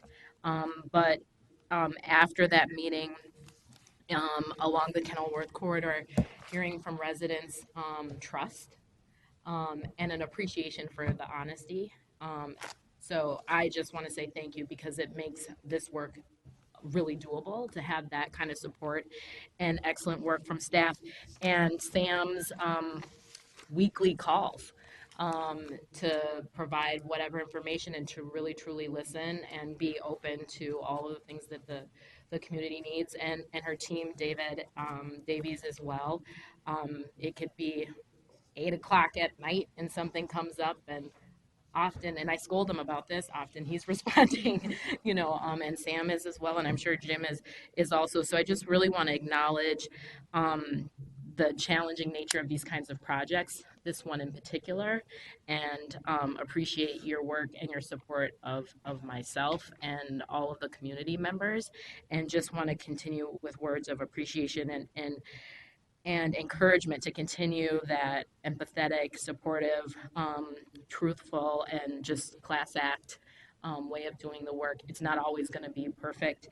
The things I hope for the future of this is continue to think about bike ped safety things coming up around that, and in partnership with Hennepin County and the city of Minneapolis in particular, as those are really impacted. Big concerns for the community around conservation and starting to think proactively about how what comes after this project. And I think we have an opportunity to really build trust in a long way if we can really rebuild the Kenilworth corridor, but the entire space to be something that's naturally even healthier than what was there before. And I think that's truly possible, and could be not just something that's a beacon for those communities, Hopkins, St. Louis Park, Eden Prairie, Minneapolis, but could be an example that leads the world in how we can possibly do more conservation and development at the same time. And I think with climate change, that's just so important. So I just wanted to give those words of appreciation and aspirations for the future. Chair. Thank you so much. Thank you so much. I'm really cognizant of the time, so I know that you've been living with this project. I will just say I have lived with this project as a partner with this team from MnDOT, and then as a impacted resident of the Kenilworth Corridor. I am a subscriber, and I've actually made one of those phone calls. So I tell you, your professionalism of your group is really remarkable, and I think we're really fortunate. Thank you, Mr. Chair. Sorry, I just have one quick comment. For 6 years, I was constituent director for Mayor Chris Coleman, and I really appreciate the outreach and communications you do.